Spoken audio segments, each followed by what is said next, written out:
Don't walk away from me. Don't walk away.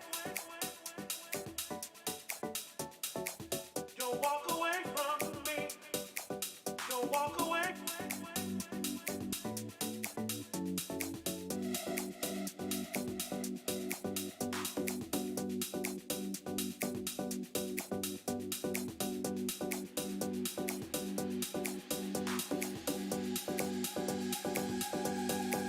Don't walk away.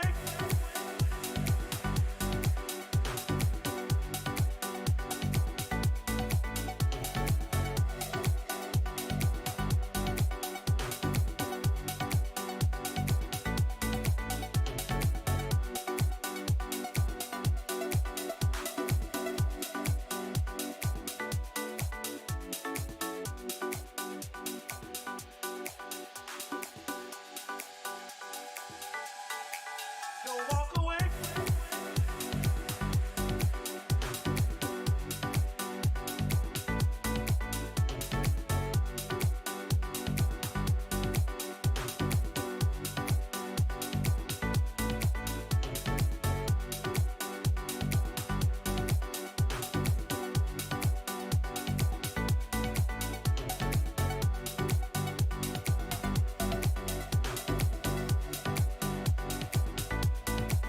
Don't walk away.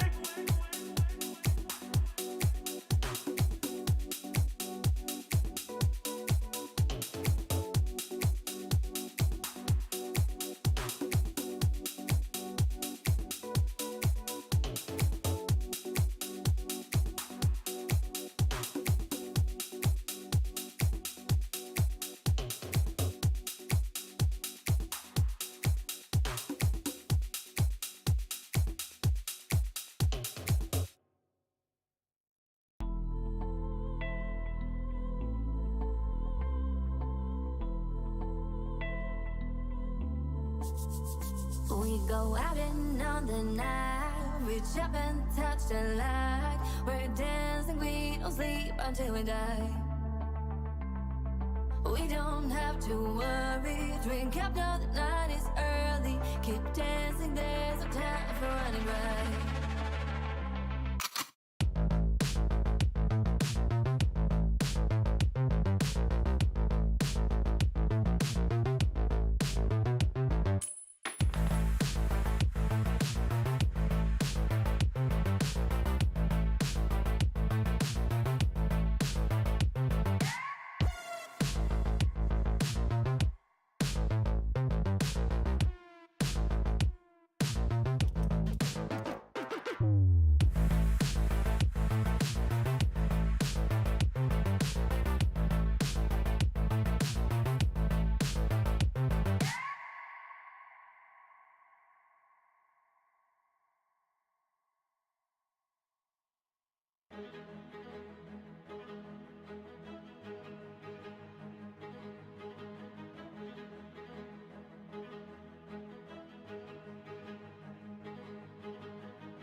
Don't walk away from me.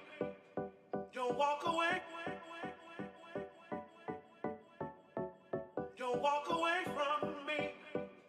Don't walk away.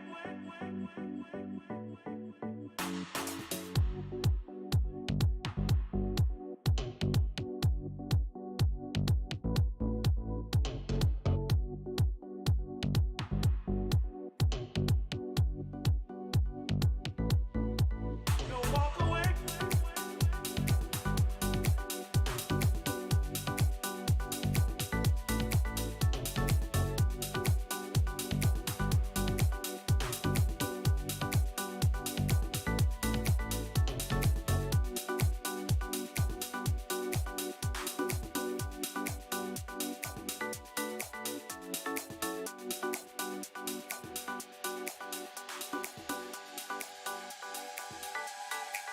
Don't walk away.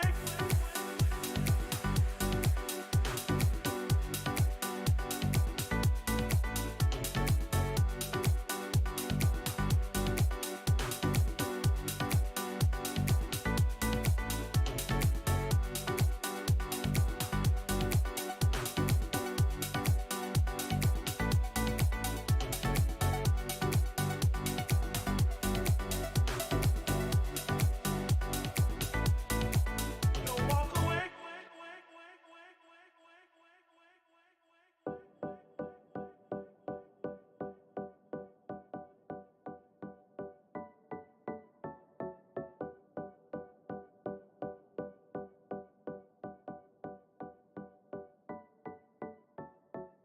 Don't walk away from me. Don't walk away. Don't walk away from me. Don't walk away.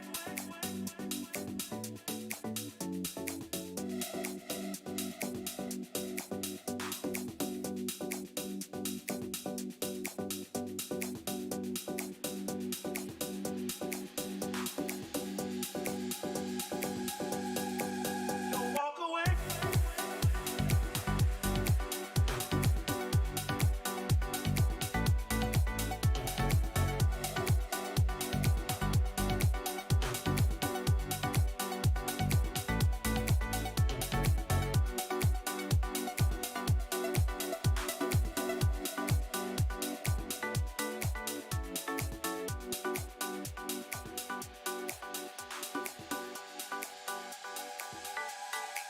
Don't walk away.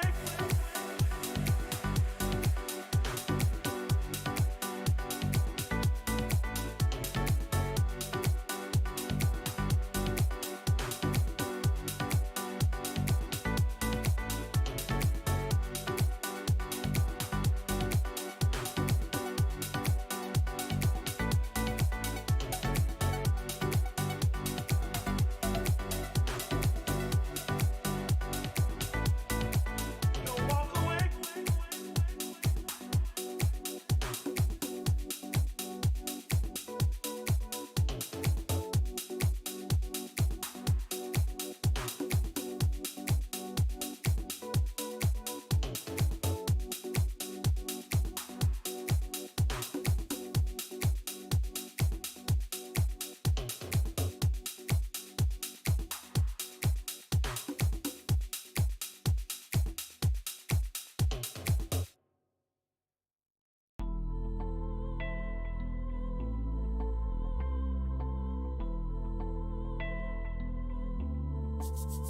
We go out and on the night, reach up and touch the light. We're dancing, we don't sleep until we die.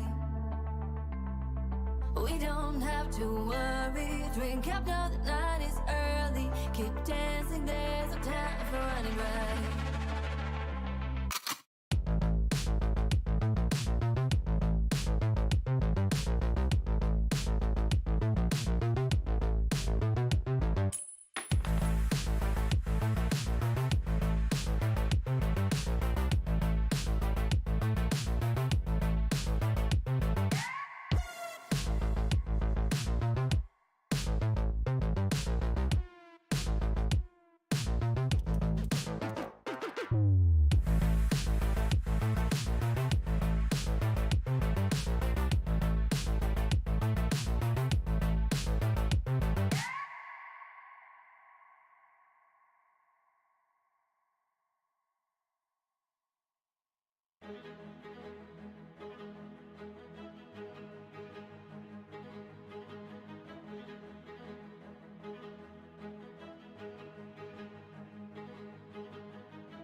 Hey, one pizza but don't want to share?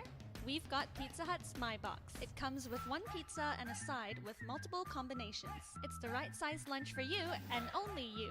No sharing required. Get your My Box today, only at Pizza Hut.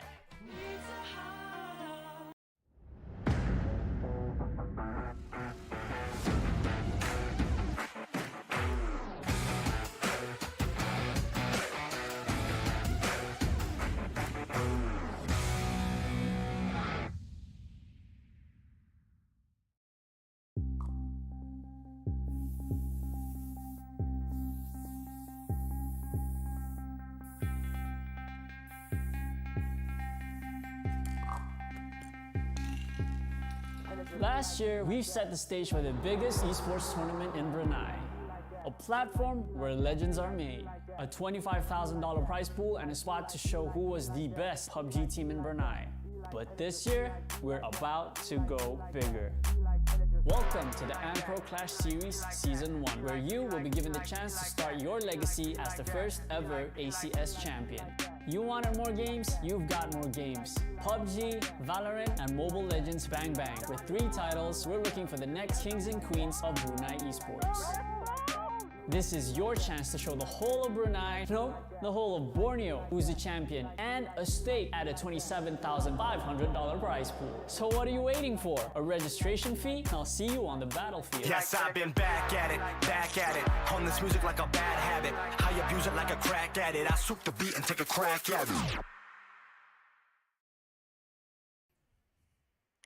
Hello, everybody. Welcome back to the ACS Open Qualifiers Valorant Day 2 Season 1. Woo! You guys probably don't know who I am. My name is Chimo, and with me here is Fuad. Hey guys, I'm back again for day 2. Before we start anything, we'd like to give a moment to thank our wonderful sponsors that have made this event possible. Starting off with our main sponsor, Progresif, our official lifestyle brand, Boeffi, our official restaurant, Jollibee, our official isotonic drink, UC1000, our official merchant wallet, pocket.com.bn, official vehicle sponsor, Hyundai, official energy drink, Red Bull, official tech sponsor, Yappe IT Store, official pizza sponsor, Pizza Hut, and official performance partner, Nissan. We'd also like to thank our fan sponsors, NOC Logistics, Pop in the Box, Burgers and Grills Brunei, T4 Brunei, Monkey Bars, H22 Workshop, GT Engineering. We'd like to thank our production partner, Laila Shazana Studio. We'd also like to thank our logistic partner, Mortar Events, our marketing partner, Hoko Agency, our digital partner, Alfred, and our social media partner, Rano Adidas. Wow. Thank you again to all our sponsors for letting us have this wonderful series. Definitely. It has been exciting so far, hasn't it? Yes, the first day was absolutely insane. And actually, before we get into that, let's actually talk about the format of the games that we will be seeing for the rest of the series as well as for today. Definitely. And as you guys probably know, so the top 2 teams of each group advance to the playoffs of week 1. And so the third place teams of each group will compete in a Swiss format to qualify for playoffs week 2 or week 3. So the fourth place teams of each group will compete in a Swiss format to qualify for the last 2 slots of playoffs week 4. So I think that's day 1. So we're going to be seeing day 2 of round robin this time. So this is going to be really interesting. What did you think about Okay, so the first day yesterday was super hectic. Let's talk about the matches. The first match of yesterday was RV Vengeance versus Sigun Esports, and just like Yamiraj told me yesterday, Sigun Esports, they are artists. Definitely. Right? The maps and the battlefield is their canvas where they execute their art forms. And then we also saw a bit of a one-sided match versus that was Anything F versus Habibi. Whereas Sigun Esports is a group of artists, Habibi is a group of monkeys going through a jungle gym, masterfully playing from place to place. But Anything F, for sure, 100%, they put up a fight. You can't be wrong right there. I do have to agree about that. Right? I saw Habibi Esports, those guys, they were changing their crosshairs, they were playing around, they were looking just for different strategies. which they thought would work out. And some of them didn't work out and some of them did. But in the end, Anything F, they were able to go 7 rounds at match point with Habibi, which is absolutely insane. Ooh, that's really, really interesting. And then the last match of the night yesterday was the closest match. Ooh. I think it went all the way to overtime. These two teams were matched up really well together. That was Solaris and Tutong Power. Solaris, of course, taking the win.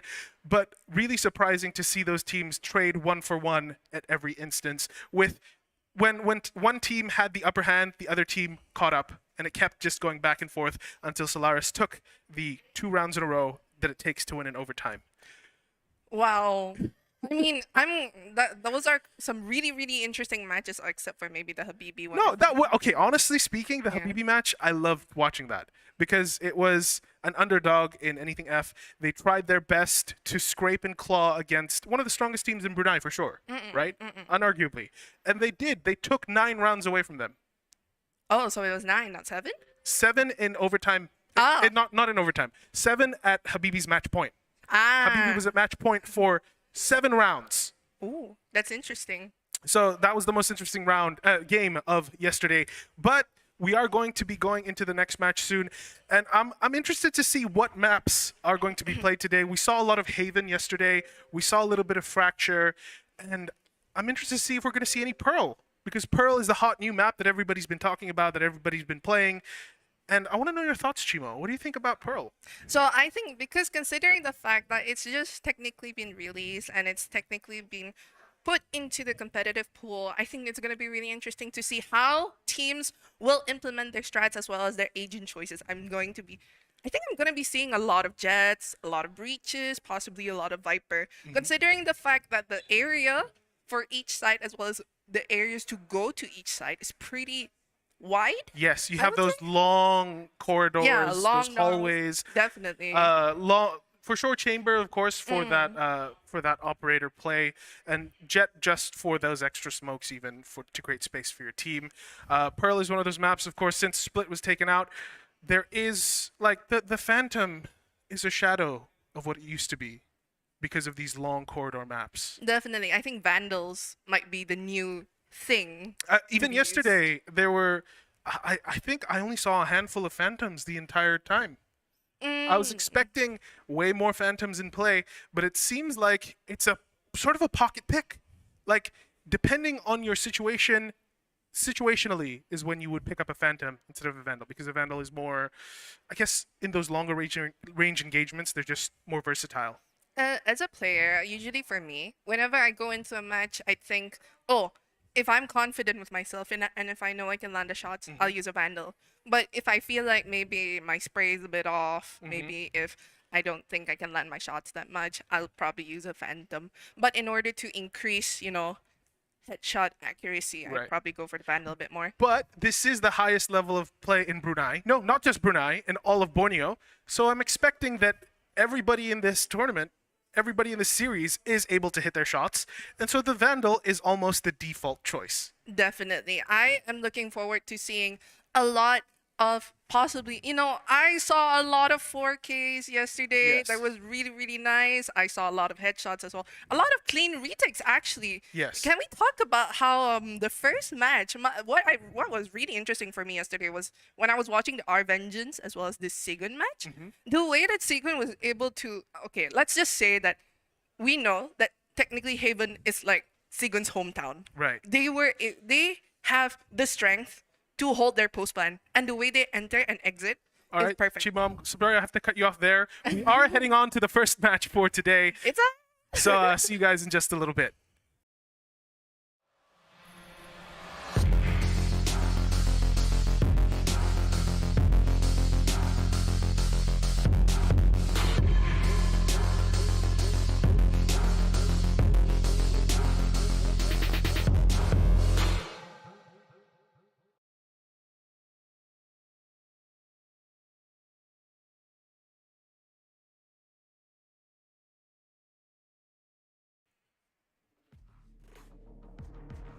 And welcome back.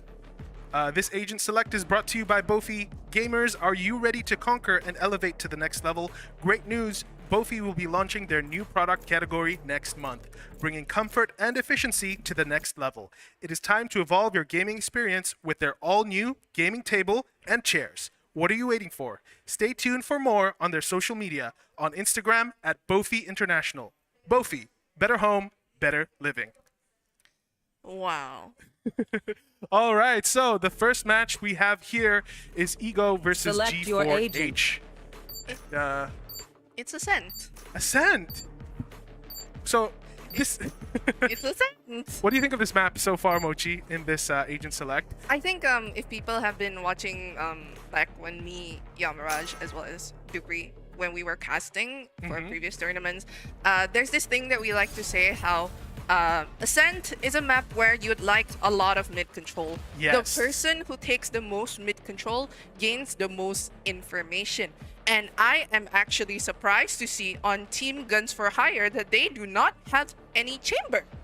Oh. They're opting for a Sage instead and double initiator. Another team, I see that Team Ego, they have a Reyna, surprisingly.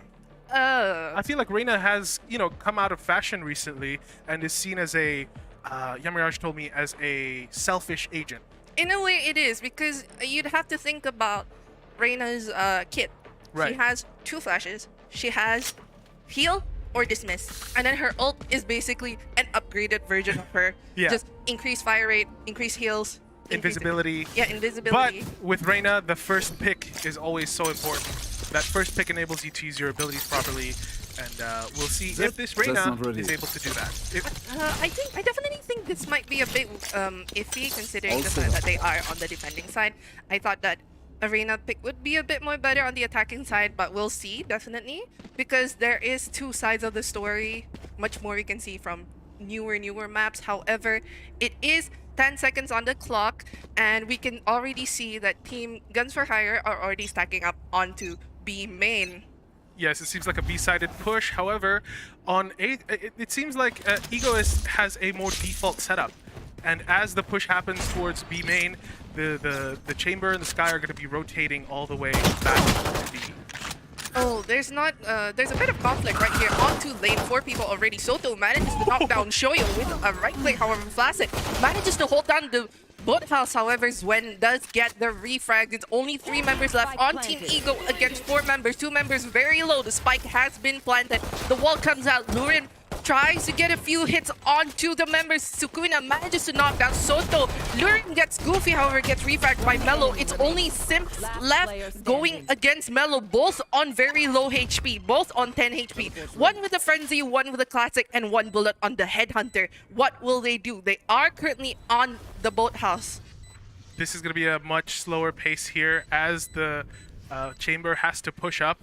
But it's a who sees who first. Frenzy versus Classic here, and the Frenzy does win it out. Wow. That was a 3K. That was a 3K. Valorant is a game that happens very quickly, and if you aren't paying 100% attention to each player, you miss out on so many things. As Guns for Hire here actually are able to get an early buy with their Spectres and half shields and full shields, whereas Team Egoist is still stuck on those pistols. There's this there's this thing where when you know that you've won 1 round, you want to maximize your you want to maximize your chances to win. Yes, that's the word that I was looking for. So they were trying to maximize the chances of them winning. So we can probably be seeing an aggressive run coming in from Guns for Hire. As you can see right here, Zwen using the drone, just trying to see if there's anyone right there. They are going to be knocking down Shoyo, who's holding over onto Boathouse, with Goofy initiating the plant. Very aggressive B take here, and now the retake has to happen from from Egoist.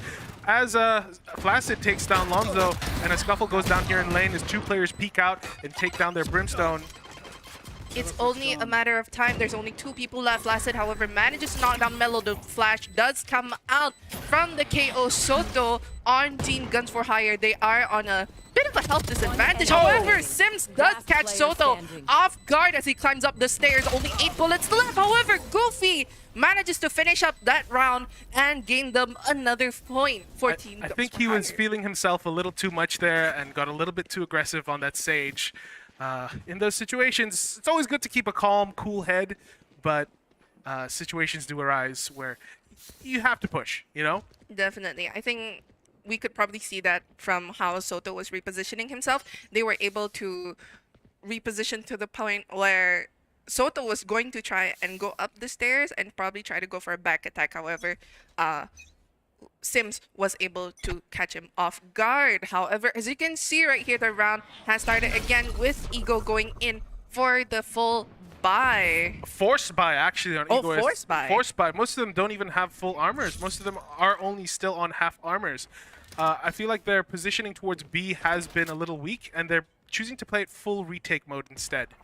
And they are holding down mid as there is a lurking raise in the B towards the B doors there. As I mentioned earlier, Fuad, the amount of space that you need to take in mid is so important because you can get so much information from that. You can see where the Reyna is positioned at the moment. She's gonna meet the Raze any moment now. However, Mello Ooh. knocks Flaccid down What a with shot. a headshot. However, there is still the Sage over on mid top. Lure manages to get Goofy. Mello does get a Vandal. However, Shoyo, Through the smoke! a smoke bang coming in from Shoyo. However, Lurim does get another pick on Soto as well. Lurim gets a 3K. Will we see a 4K for today? It's 5 bullets left on the Vandal, and it's only the Sova left on Team Guns for 30 Hire, seconds going left. against 4 members. A Spectre, unfortunately, does not stand a chance against Sukuna with the Vandal. All right, I think now that Ego has they're gained their momentum back, that early B push was they weren't expecting that. They were expecting a more default play maybe, but early rounds you'd expect a lot of attacking teams to stack sites. Definitely. Especially on Ascent, you're bound to see a lot of people holding their positions in comparison to probably a lot of people rotating, because this is high level play. They know what they're doing. They have the strats. However, it depends on how they can catch each other off guard. A lot of mid control coming in from Guns for Hire here. However, it is not going uncontested. Sukuna is just holding off in that cubby area, and the B main kind of area as well has been droned out. They are still thinking. They're looking for information, checking their crosses to make sure that no mistakes are made. It seems like both teams are just waiting for a mistake to be made here. Guardian in the hands of Flaccid, looking towards mid, and it could be a little bit of a fight here as the flash goes out. The swing does not happen, and Mello takes down Sukuna actually in that exchange. Look at the way they're controlling mid at the moment. Flaccid has no idea where they are. The recon comes out. However, Swen gets 2 picks through the smoke, I would say. That was absolutely ridiculous, and now it's a 1v5. Zwen going against the world at this, right? No, not Zwen. I am so sorry. That was Sims. It's Sims going against the world. How will this go? Maybe it's a 1v5 clutch. Unfortunately, it looks like it might not happen as Lonzo Definitely cleans it doesn't up, happen there. making it a flawless round. That was really surprising.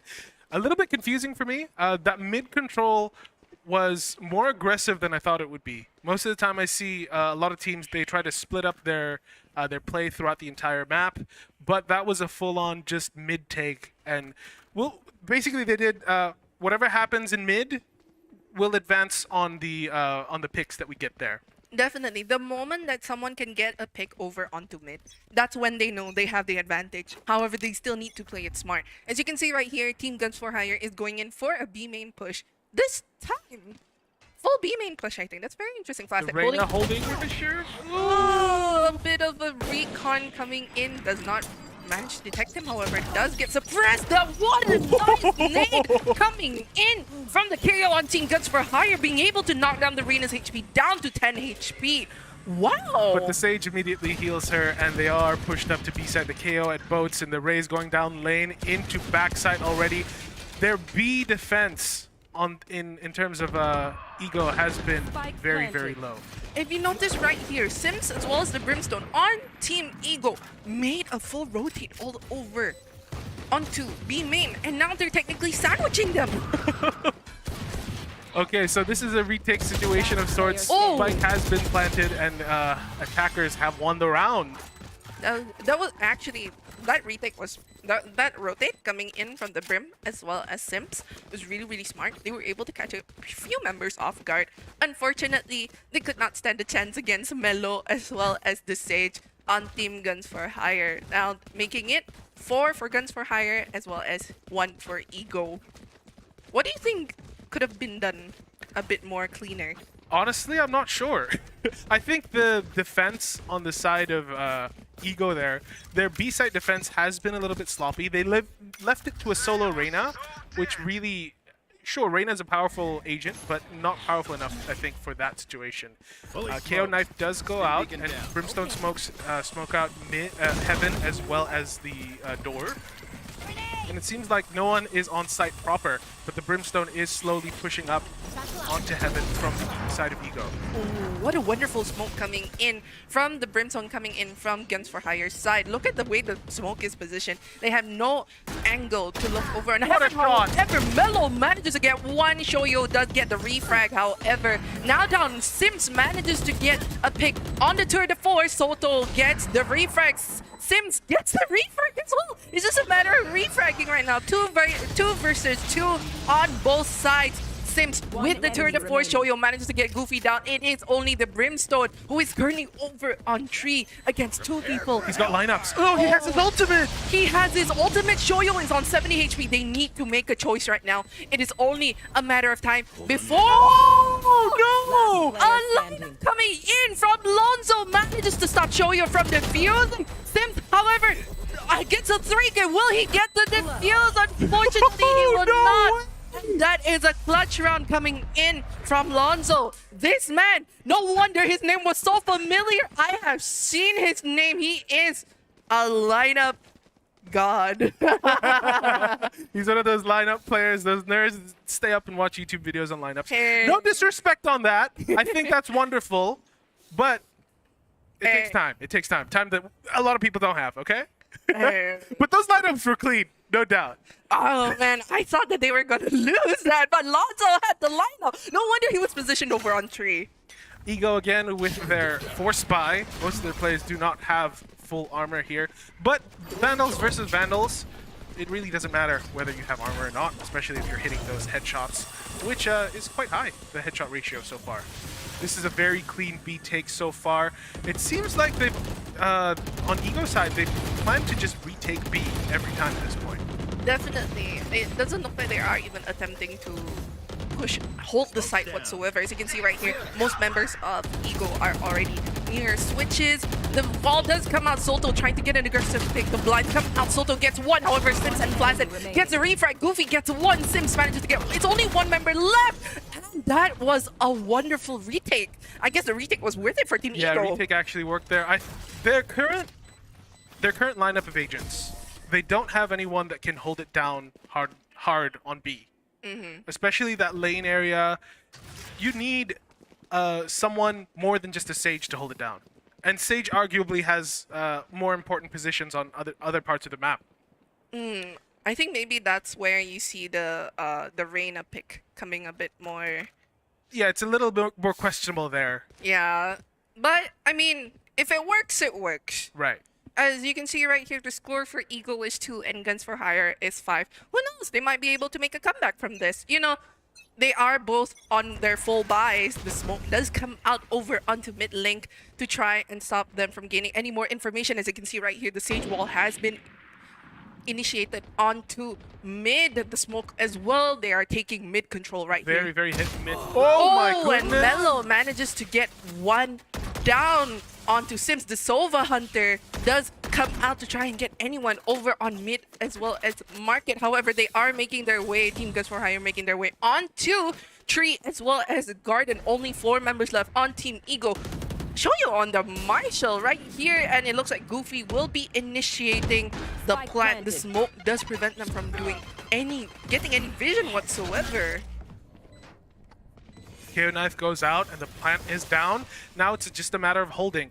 As two players are pushing towards tree there, Zwen is holding down under right here as the Reina flash goes out. Two players peek out towards heaven, and a trade actually happens right on heaven there as the Reina takes out Soto, sorry.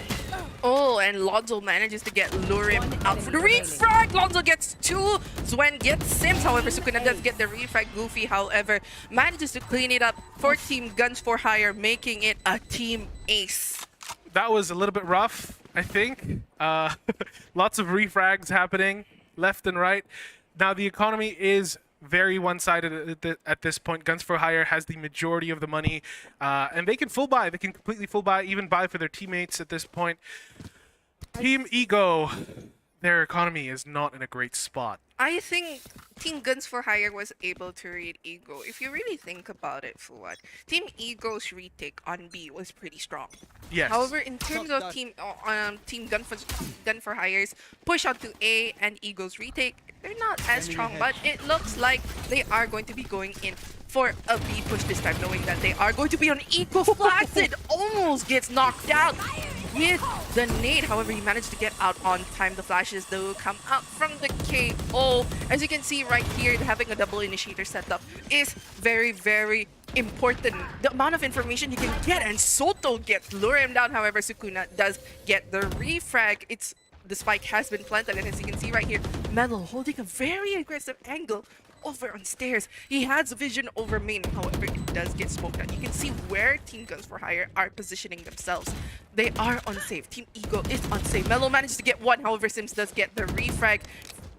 Who was from City? I didn't even see. Two of them, the Brimstone and the Chamber, actually. As it's dwindling down, there's only 2 players left on Guns for Hire as Zwen takes down Shoyo, and Lonzo actually gets resurrected here. So it is a 2v2 and a 1v2. What? They actually let the res happen. They didn't punish it whatsoever. That was really interesting. I thought that they would actually punish the res, but you have to admit that they were. That was a clutch res, 100%. If the Sage was left alone there, they wouldn't have survived and they wouldn't have won the round. They were on eco, to be fair. I mean, they picked up the weapons as they went as well, so. Yeah, Sims was able to come in and was able to take out space over on market as well as stairs. Yes. However, they weren't able to get the picks. Zwen, with his positioning, was able to almost get one.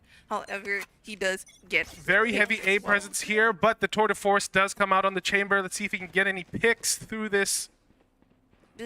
The recon does come out to try and scan anyone over on heaven, as you can see right here. Flaccid as well as the Brim on Team Guns for Hire do take up mid control. A lot of, as you mentioned earlier, Fuad, a lot of A presence right here. They are making as much noise as they can. The KO ult as well. But this is smart from Ego because they're waiting for their teammates to backstab essentially. And Shoyo managed to catch Lonzo off guard with the flank along with Flaccid. That's what I was saying. It's the backstab that's happening right now. Oh, and what? Lurim takes down 3 and Flaccid takes down another, and that's the round for Ego. Okay. The backstab that worked out really well for them. Okay, Ego, we see you. That retake strat where they just hold off until their teammates are in position for the flank. And once the flank happens, that's when they push in for the retake as well. I think this is where you see an importance of a chamber.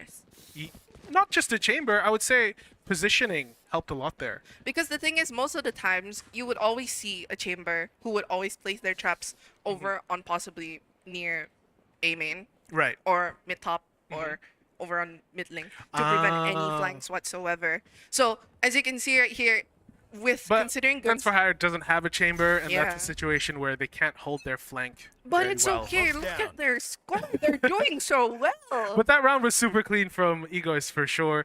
It seems like a mid push coming in early from Ego here, as they're not sure where Guns for Hire are. They are trying to be... look at how Lurim is positioning his crosshair. He's trying to see if the recon is going to come out anytime soon. However, Team Guns for Hire is holding their position. They're cutting noise. They're not doing anything. They're not even showing presence. They know that people will probably push. It has been 2 times that they have been flanked. As you can see right here, Flaccid as well as the enemy, as the Brimstone Shoyo already pushing up very, very slowly. Swen managed to get Flaccid. The positioning coming in. What was that? Barely had an angle, but the Brimstone has to retreat back to market as the B push does happen. They are going to be pushing lane here in a little bit, but the Brimstone ultimate takes down Zwen. What a wonderful ult coming in from Shoyo, preventing Team Guns for Hire from attempting to push in whatsoever. It's either they push in or they get eliminated. So with a smoke bomb coming in, manages to get Shoyo and Melo get Sims. They are now down to 2 members. Oh! Boeffi down, he doesn't check his corners, and Sukuna manages to get a pick on Melo. It's only 2 members left. Soto gets lured. A bit of a whiff right there coming in from Sukuna. However, Soto manages to get Sukuna down with a classic with very low HP. Last round. And that What is. in the world happened there? And now it is the last round before the second half. But this could be the start of the 3-9 curse. We've seen it time and time again, where one side gets 3, the other side gets 9, and the 3-9 curse takes hold. So who knows at this point? It's still many rounds to be able to play here. Both teams with their egos a bit uneven, I would say. A bit imbalanced. Some having light shields, but that's okay. As you can see here, Very impressive here, Lurim. Oh my goodness, not able to do anything. Melo takes him out as the B push gets aggressive. Think she wasn't able to afford her wall there. That's why she went for the push instead. Now the retake has to happen as all of GH4 is running into site, and the spike is getting planted. Now the retake has to happen. 2 players rushing towards B main, and 1 player towards market, 1 towards CT.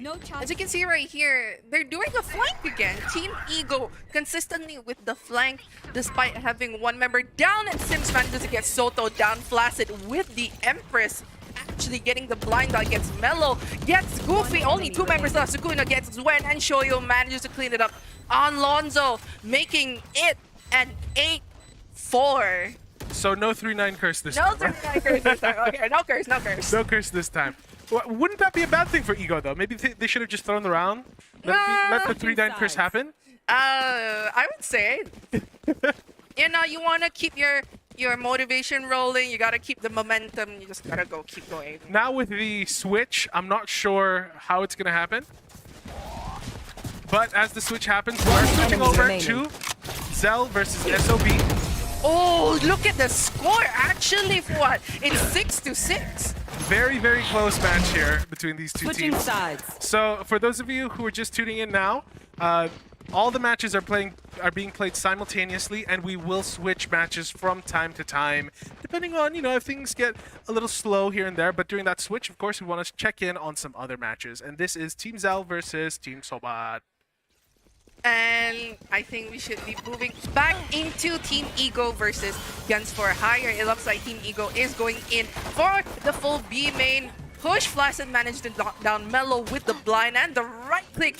Oh, Lurim almost gets knocked down. However, Zwen does manage to knock Shoyo down. The spike has been planted. However, 3 members of Team Ego are very low.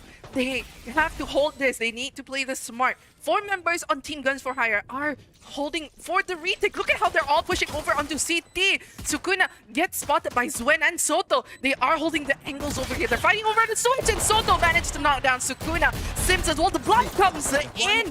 He thought he was going to play anti-flash right there. However, 2 members down, 1 member down, and Zwen gets the 3K to finish up that pistol. That was a beautiful retake there. Their teamwork to take down the sky, and them just slowly taking space into sight to defuse the spike. Look at how, like, as you mentioned earlier, Fuad, the way they played together. They didn't even do what Team Ego did. What Team Ego did was they flanked. Some came from Market and some came from CT. But this time, all members came in from CT and they just played retake together. It is pistol round. You want to make full use of that. Yeah, you want to, since your firepower is going to be not as strong, having the numbers advantage, of course, is really it really gives you an advantage, just like I said. Definitely. And it looks like both teams are going in for the force buy. Yeah, it makes sense. if you're confident that you can win the round, go ahead for the forced buy. I would say even if you can pick up a Vandal, pick it up. Definitely, I think so. And we're going to be seeing a bit of a scuffle right there over on Tree. However, Flaccid does get Soto down. Look at where Mello is positioned. The amount of information. Holding down barrels there. Definitely. And it looks like Flaccid does get Zwen down. However, Goofy does get the refrag with the spike getting planted by Lurim. Look at where Mello and Lonzo are. They're sandwiched. They're like right next to each other. Oh no, the Sage is in under. Oh, they're right. Okay. No, okay, they're right next to each other. One is above, one is below. That's what's happening right Definitely. now. I was a little bit confused there. Flaccid and Sukuna have their crossfire. The nade does come out. He is flushed up. Mello gets Flaccid and Mello catches no Sukuna way. over on Generator. Shoyo gets Lonzo. Mello initiates the field. It's only Mello going against Lurim. Manages to get the 3K off the Lurim. And will he get the defuse? I think he does. He has enough time. I think he has enough time, just barely. And that No, is- plenty of time right there. what a wonderful retake coming in from Eagle. I have to say, their attacking side and their defending side, both are so clean. Yeah, very clean. Oh, sorry, guns for hire. You know, I think it's still pretty even. There are like the spike did go down, of course. It's more of a situational thing, I think, and timing. Definitely. Fully stacked towards B here, Team Ego. It looks like Team Guns for Hire is going in for the bonus round. Right. It's no, it's not a bonus. They're still buying. They're still buying. They're still buying. Boombot does go out from the raise there. I think in that situation, having a raise there is better than having a Reyna for sure. Just that Boombot for a little bit of information. And just in case you want to push with it, that's available too. And the Sova Dart does go out as the slow push happens. Oh no, a peek from Cubby, but nothing comes of it so far. That double flash would have been so deadly if Soto peeked right at the right time. However, But- lure him. Soto does get taken out over Tree over there, and A site is completely clear. The Sage just needs to make space here and make sure, but the rotation happens to heaven, actually. If you can see right here, Lonzo was able to catch Shoyo off guard, and Mello manages to get Simps down. It's only 3 members left on Team Ego in comparison to Team Guns for Hire, who have the numbers advantage as well as possibly a guns advantage. Lurin manages to get 3. Lonzo gets a 3. In retaliation, it's only 2 members left on Team Guns for Hire going against 1 member of Team Ego. They know where he is. Right, but this is a battle Sage for sure. This Sage has been popping off the entire game. Oh, 30 he's making seconds the left. rotate. He doesn't have the spike though, that's the thing. Mello is camping the spike. Lurim needs to make a decision. He needs to either pick a fight or he needs to hold. He has 20 seconds on the clock. He's going to take this fight with the raise here as shots are transferred between the two of them. The Brimstone does know. Oh, and the fight comes in. Lonzo gets the 4K, and that is another point given over to Team Gun for Hire. Wonderful play coming in from Team Gun for Hire. Lurim picking up pace, however. Lurin has been performing this entire time, right? Yeah, 13 frags, same as their top fragger. Battle Sage for sure. definitely. However, you cannot underestimate Lonzo as well. He was able to catch up The lineup king as well, Lonzo. our lineup king, Lonzo. He was able to pick up pace as well, getting back the 3 kills that Lurim took away from Team Gun for Hire? Yes. That's right. Okay. There. And now it looks like the KO9 does manage to detect the Reyna and possibly the Sage over onto mid link. Sims making a slow pick over onto B main. They are taking up mid control. As you can see, Lurim is already inside mid. They broke the wall. The smoke does come out. However, we have 2 members of Team Guns for Hire holding over onto market.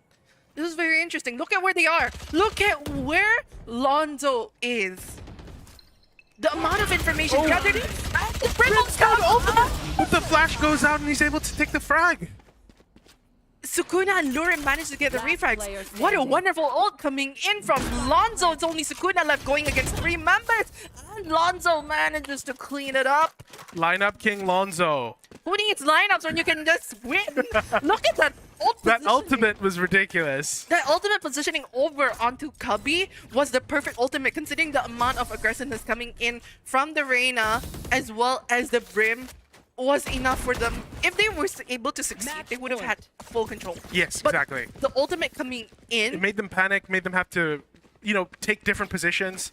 Yeah. Not ideal positions at that. that was Whew, that was beautiful. mind-blowing. Anyway, this is the final round. Match point for Guns for Hire. Not the final round, maybe. The Egos still could come back for sure.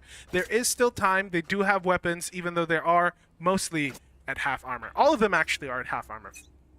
If you're confident about it, you land your shots, anything could happen. As you can see right here, Soto as well as Lonzo going in for a double A peak. Flaccid meets up with Lonzo, and Lonzo manages to wallbang him down. The stiff does come, however, Sukuna gets Lonzo out. The flashes comes in from both initiators. Look at the names. When, however, gets the refrag. Oh, Soto manages to get lure him down. Only 2 members left on Eagle. Go in comparison to Team Guns for Hire with 4 members left. The Sky ult does get initiated. The blinds as well are coming in. The souls, the amount of utilities being thrown. They're just trying to stop anyone from entering. It's only Sims left going against Zwen, Goofy, as well as the Sage. This is a Sims Soto, V3. He doesn't pick up the orb to get his ultimate, but he does have a Vandal in his hand, and it's very dangerous, but Goofy takes him out instead. Guns for Hire wins the first match. Well done to both teams. We have seen a wonderful, spectacular performance coming in. GG's to both sides for sure. Definitely. We will be tuning in to some of the ongoing matches as well, and we'll see how the other players are going through this. It looks like NWS is leading with 12 points, and TMK with 5 points. Apex W Gaming manages to get Ichigo down with a headshot on the Headhunter. That is the Spike Carrier down. This is match point. It's not the last round, as you mentioned earlier, Yes. but it is match point. This is very Potentially interesting. the last round. It is mine. Bind is the complete opposite of Ascent. There is no mid here. Definitely. And Azure is actually using the tour de force to try and see if he can get any important picks. The moment he gets a pick on Super Cats here, he is able to take the... Oh, look at the Super Cats! Just check his back! And the Zircon knocks him down! Shua manages to get Enielada on side, and now NWS have complete control on side. The Empress gets initiated by the Reyna. The spike has been planted, and it is now a 3v3. The KO ult, the Chamber ult, and the Reyna ult. All 3 ults have been initiated. TMK, the knife does come out. They have been detected. We have Apex W Gaming with the turn of force. That's the one he found. Another one with the turn of force. It's only a Zircon left with the turn of force. Tour de force! Zircon wins that tour de force match, and it is only the KO against the Viper. He has to push. However, that was a He bit doesn't do it. unfortunate whip coming in from Zircon. He would have been able to win that. However, That would have been so clean, but the tour de force coming out from TMK was just too powerful. It took out too many members too quickly, and even though he lost that final tour de force battle, it was just not enough for NWS. They had balanced numbers. Yes. The ultimates were on Team NWS's advantage. Right. But Apex W Gaming knocking down two members immediately on Team NWS on the third of force. What an exceptional performance coming in. And as we can see right here, Team NWS is going in for another B push, this time with Azurgon already setting up the Rendezvous Supercats, going in for an aggressive angle right here. Next to the teleporter, Supercats manages to get one with the satchel. However, Mr. Deguri does get the refrag. The recon comes out. The amount of presence being shown on Team NWS has been shown right here. They have complete control over side. And Aleda is just waiting for the right time. The Viper Bile comes out. The spike has been planted. There is one player towards Hookah, 2 players towards, 3 players towards CT there. 1, What? 2. Can he get a 4th? 3rd, maybe? All kill all, and that is another win, actually. A win for Team NWS versus TMK. GG's to both sides. That was a hectic little end there. I think the Reina's confidence won them the round this time around, but honestly, I think it lost them that previous round. Definitely. And it looks like we will be going on to the third match for today. Team MA versus Team Zero. A pretty close match. This is Pearl. Finally, we're getting to see Pearl in this series as Shark is getting aggressive, but gets taken out even while blinded there. Yoso, absolutely insane. Trades going back and forth on both sides as the B push is happening slowly. But as Shooks, backs away, he gets taken out by Yoso. Yoso's sitting on 6 HP with Beckett holding the angle, gets 1. He immediately makes the roll down. Beckett gets 2 with, like LJ, getting the refrag onto himself. Man, actually missed him with the operator. Oof.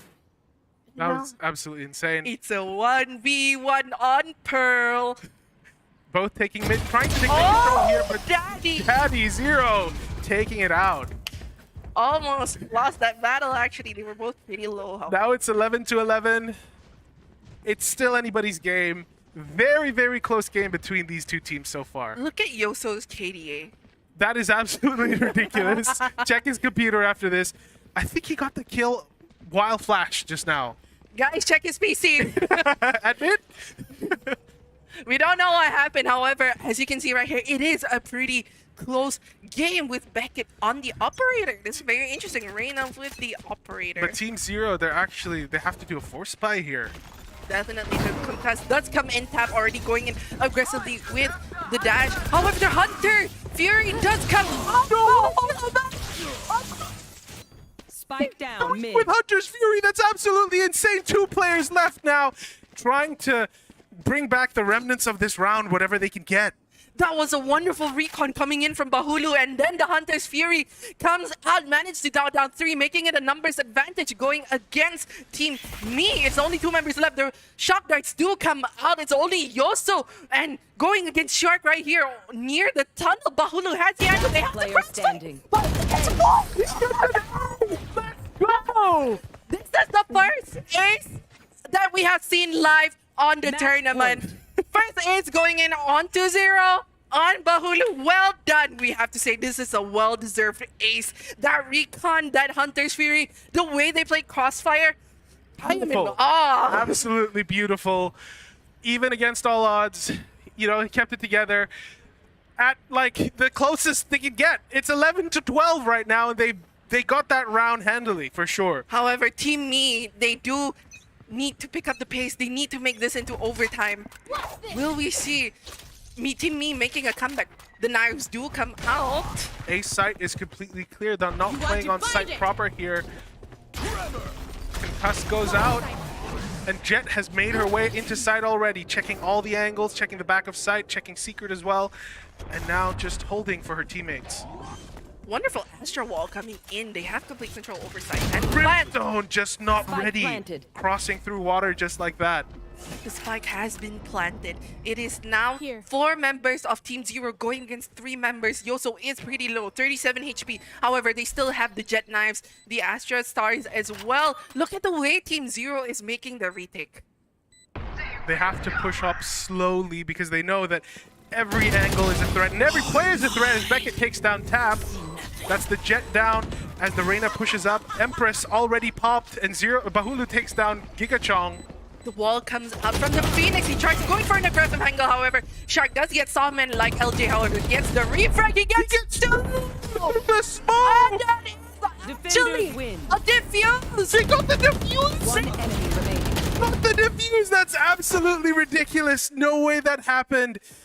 There was 2 frags through the smoke, through the craziness, but still somehow they stuck the diffuse. Just that they say, pros don't fake. Definitely, and I think they were, how would you say this, the momentum was actually a bit slowed down whatsoever. However, as you can see right here, we are moving in to the 4th match of right now. We have Zell going against SOB. It is now 9-10. Rablocks manages to get a pick on Colonize. It is only one member. What in the world is going on right there? He was trying to concuss. However, Soulsworth Redeem manages to get a 3K, catches him off guard, and gets a point for Team Zell. Whoa. Time and time again, we've seen people caught with their pants down, with their utilities in hand instead of their weapons. at least the economy's still balanced. At least they can still purchase weapons and utilities right after this. This is another close match. Previously, we saw Team 0 versus me with 11-11. Now we're seeing Zell and SOB 10-10. So this is going to be interesting. This is Haven. I think we saw a lot of Haven plays coming in yesterday. Now we're going to be seeing a lot more coming in here. Soulsworth Redeem going in for an aggressive angle right there on Pizzo. He manages to not detect him over Colonize. Gets the pick on him. The Dimensional Rifter does come out from Yoru, and however the breach because comes in. The amount of utilities being poured out right here is amazing. He all comes out. What a play with the Yoru there. However, that was really interesting. The KO does come out. Moby does knock him down mid KO. All the blinds come in. Despite Ninja against the nation. The water sprint just from Soulsworth. One enemy remaining. King Bob, however, gets Moby down. Sakamata reviving his teammate. It's only the Sage left going against. However, he ran out of bullets. It's only the Sage left on Team SOB going against Zell. Oh, Kim 10. That teleport came in clutch as well. This Yoru is probably someone you don't want to fight them out. standing. No, it's a 1v1! Sage versus KO, and the KO plays an off angle to get the Sage down. That was close. That was super close. That was really interesting. That was a really interesting Yoru play. I thought that he would have used his ult to take up space on the site. Because, you know, with Yoru ult, you're able to scout and see how many people are on site. And he went all the way into CT. He went way too deep and all the way just to teleport back. And I'm just like, okay, that's very interesting. However, I mean, it ended up in their favor. Yeah, At the end it did end up in their favor. Definitely. But they almost gave the round over to Team SOB. Yeah. I think the Team Zell here is actually a force spy of sorts. A trade goes out a little bit. Very heavily stacked A presence on the defender side, and they are holding it off the best they can. Definitely. Look at where the Brimstone is positioned right here over on C. Pushing up. A bit of a whip coming from here. Oh no! He actually got bamboozled. Absolutely bamboozled there as the push onto A side happens. It seems like their A side play has been very strong here in terms of a push.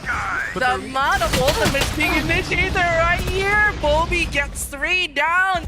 And with the breach, Hakimi is on 10 HP. And it's only 2 members left. The contest does come out from the breach. The Molly comes out to try and flush them out. However, Revlox is holding in. Oh, a bit of a wave right now. However, Moby does get it. Will he get an ace? Oh no, Hakimi. Moby, however, gets a bit of a whiff right there. However, Hakimi does knock him down. He is on 10 HP left. 6 bullets. Abizo knocked him down, making it an 11-11. That's absolutely insane. Just as I was talking about how Zell made it work, they got through really well the round before. They got absolutely executed by that lurking Brimstone.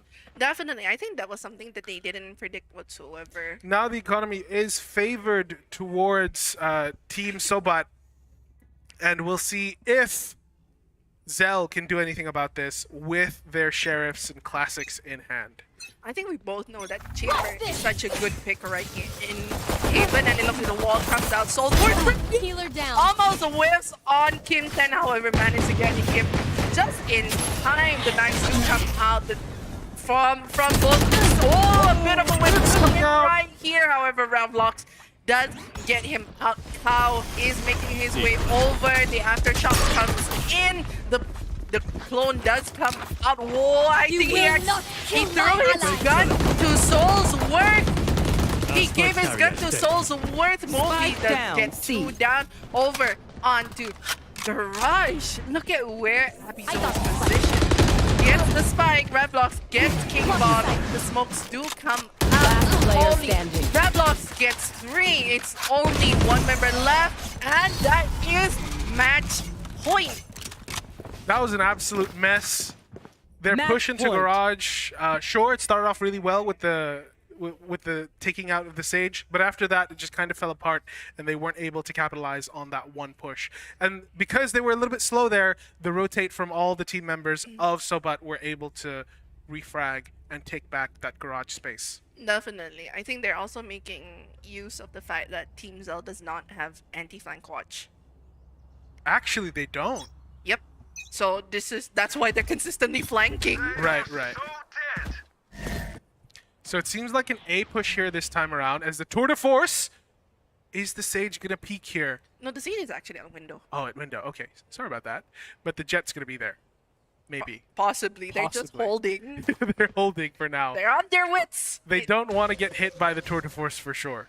Definitely. The wall does come out to prevent them from going into B. Now the match is slowing down. The Chamber actually decides to push up a little bit. I mean, they're not really showing any presence, so it makes sense for him to push up a bit. Yeah, but the KO is just holding there. Maybe this is the flank watch that we've been looking for this whole time. Ooh, that KO and Chamber are very close to meeting there, but it's not going to be happening. It looks like a B push more than anything. They're being very, very slow and very, very careful. They kind of know here. The concuss does come up, managing to concuss 4 people in a straight line. What a fantastic concuss. However, look at where Abizo is positioned. He has the information. The souls come in. What a goal! Knocked out by Soulsworth, and the aftershock comes out from the breach to prevent them from entering one. But look at the Chamber! He's at window now! Oh, and Soulsworth tries to get an aggressive push in. However, Hakimi and King Kong gets a favor. Abizo gets 3. It's only one member left on Team Zell going against Abizo. 1v1. Oh, he gets blind. However, he manages to retract just 10 in seconds time. left. He sets up his rendezvous. Looks like Sakamo. Oh, and what a shot! coming in from Abizo. And that is a win for Team SOB. Wow. Wow, that was absolutely insane. We've seen so many close games of Valorant tonight and so many interesting plays from all these players. The thing is, that was a Chamber play. And a lot of people are saying that Chamber plays are kind of... because Chamber has been in the meta for so long and Chamber has been so strong. People are saying that Chamber plays, when you get wins with Chamber, kind of really almost doesn't count. I mean, you have to admit that the amount of lurks coming in from the Chamber and how aggressive you can be on the Chamber itself. Right. The amount of picks that you can get just from lurking using a Chamber, especially on a map like Haven, Ascent. Right. Those are some important necessary picks. Right. Like, they can shift the momentum completely to your team. So I think that's... Chamber is such an important pick. It's like, I've seen so many pro players talk about this as well, how to win the game. You have a chamber that lurks, and you can win the game almost every round that way. Definitely. And I think this is really, really interesting, considering the fact that this is a difference compared to day 1, where in day 2, we're seeing a lot of matches where you have one team with chamber and the other team doesn't have chamber. Right. So this is really, really interesting to me because, you know, Chamber is such a meta pick. You want him so much inside your team, and you just really, really need to fully utilize him for your team in order to take space. However, I'm so glad that we got to see Pearl today. More than anything, today we got to see some play on Pearl. We didn't really get to see the early runs or anything, but we got to see how important that mid control is, especially for lurking, but not for pushing sites. definitely. Yeah. I think the number one thing that we need to highlight from the first Pearl gameplay look that we had was that Hunter's Fury coming in That from Hunter's Fury ace was absolutely insane. Highlights for sure. If I got that ace, I would just retire right then and there. I would never pick up the game again. I am never doing better than that at that point. I mean, the recon coming in from Bahulu managed to scan a few over on mid. The Hunter's Fury coming out, and he gets the ace with the crossfire coming But in. that Jet, for some reason, couldn't get out. Even with her dashes, even with her updrafts. I mean, if you consider the fact that they were stuck on a door. There was a door in a box Right. there. They were like kind of stuck. And I'm in sure at position. that point, his teammates were like, feed him the ace. Give him the ace. Give him the ace. Give You him know, the you want ace. to give him the ace. They were also stuck on crossfire. Yes, yes. Anyway, we will be going on a break soon, but we're going to be showing you guys some highlights after this. Before any of that, though, are you guys ready for more Valorant? I think you guys right there will probably be ready for some more Valorant, as we will catch you guys very, very soon. So catch you later. Stay tuned.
Don't walk away from me. Don't walk away.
Don't walk away from me. Don't walk away. Don't walk away from me. Don't walk away.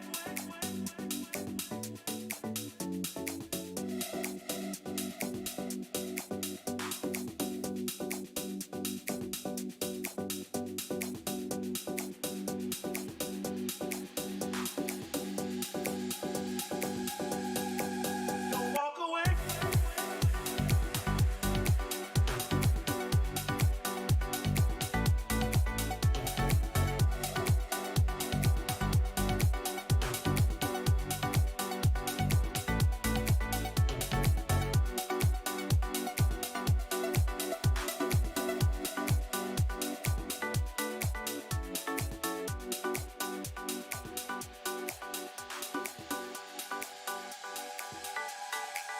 Don't walk away.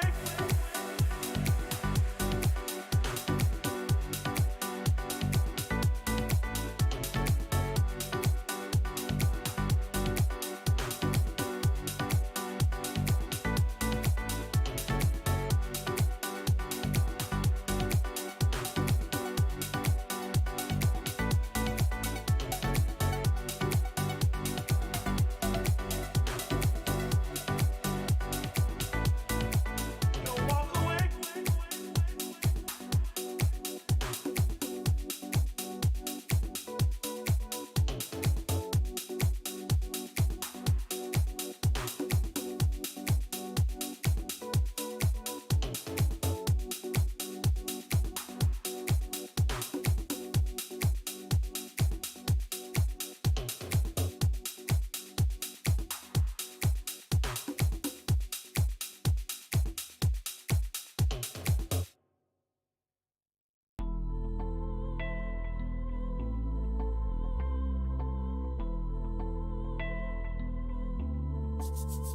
We go out and on the night, reach up and touch the light. We're dancing, we don't sleep until we die. We don't have to worry, drink up now the night is early. Keep dancing, there's no time for running right.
Hey, one pizza but don't want to share? We've got Pizza Hut's My Box. It comes with one pizza and a side with multiple combinations. It's the right size lunch for you and only you. No sharing required. Get your My Box today, only at Pizza Hut.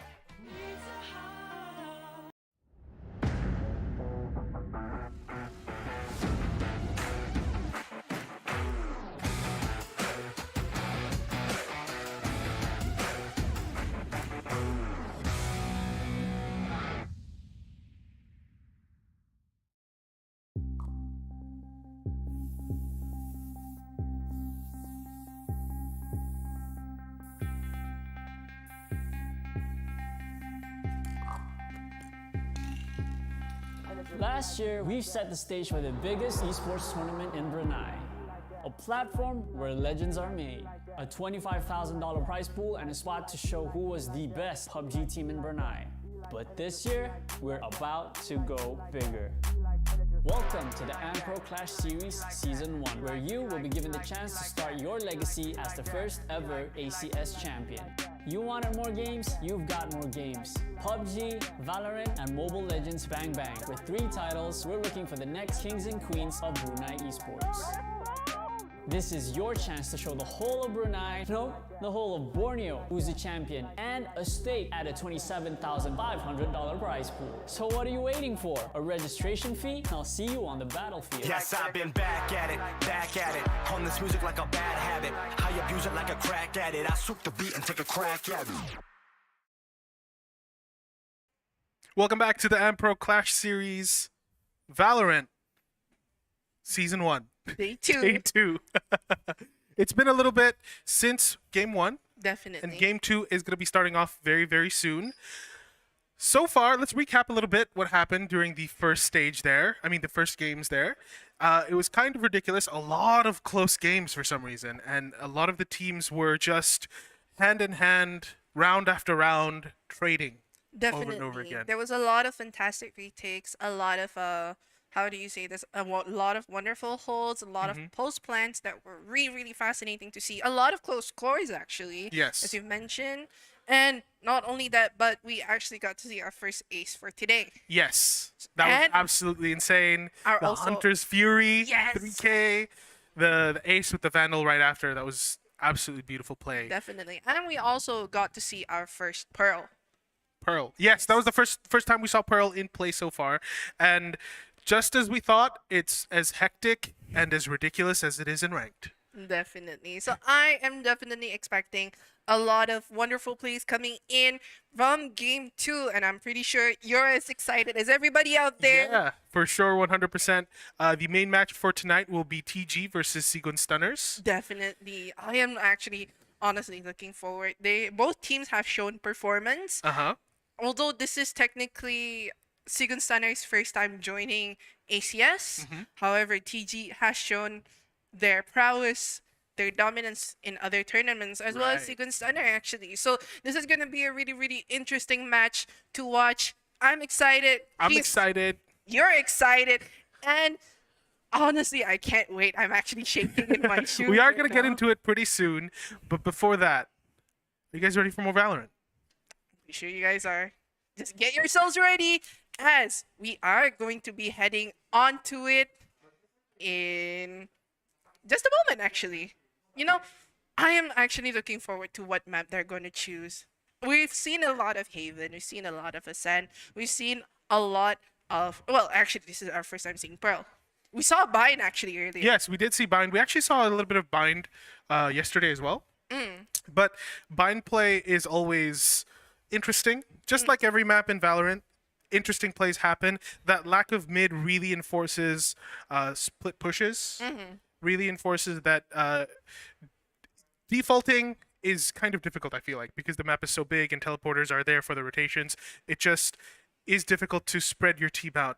You need to have a concentrated push to be able to fight off the enemy Definitely, team. and I'm looking forward to a lot more chamber plays this time. We didn't see a lot. Honestly, I'm not really looking forward to Chamber plays. I feel like it's a little stale. Starting off the season, I actually played Chamber quite a bit. But then I realized, like, this seems a little cheap. Right? Don't you think so? In what way? In that he has his Headhunter, which is a one-hit frag weapon at almost any range to the head, right? And he has an operator every now and then for free. And we are jumping in to game 2. Definitely. And I think we...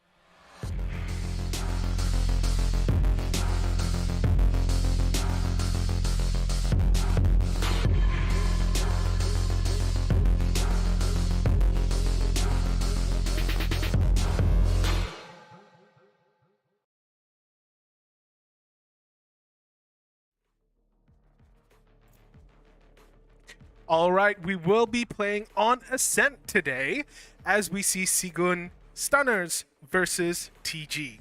Oh, this was interesting. They have... okay, so... 5-man Astra pick. you do have to take note that Sigun Stunner is the... I would say the only female... well, no, the first all-female team in ACS. Wow. They are all female. We'll have to see how well they perform. Oh, they are definitely going to perform pretty well. However, they cannot underestimate TG. And I don't think they can pick all Astra either. It's just a throwaway pick. Don't be debated by that, I would say. But yeah, this is going to be interesting. So TG, I have seen how they play. They have shown how well, because they have gone against Sigun Esports. The all-male roster. So this will be my first time seeing them go against the all-female roster. So this is really interesting. As you can see right here, we have the Astra coming in for Team TG in comparison to Team Sigun Stunner, who have the Brim. There has been a lot more Astra play I've noticed recently, especially. And I think it's because even though they nerfed her to the ground, that ability to place your smokes and your tethers throughout the entire map is so strong, and you can have whole map control while your Astra is sitting in one spot. Definitely. And it looks like both teams are going in for the double initiator.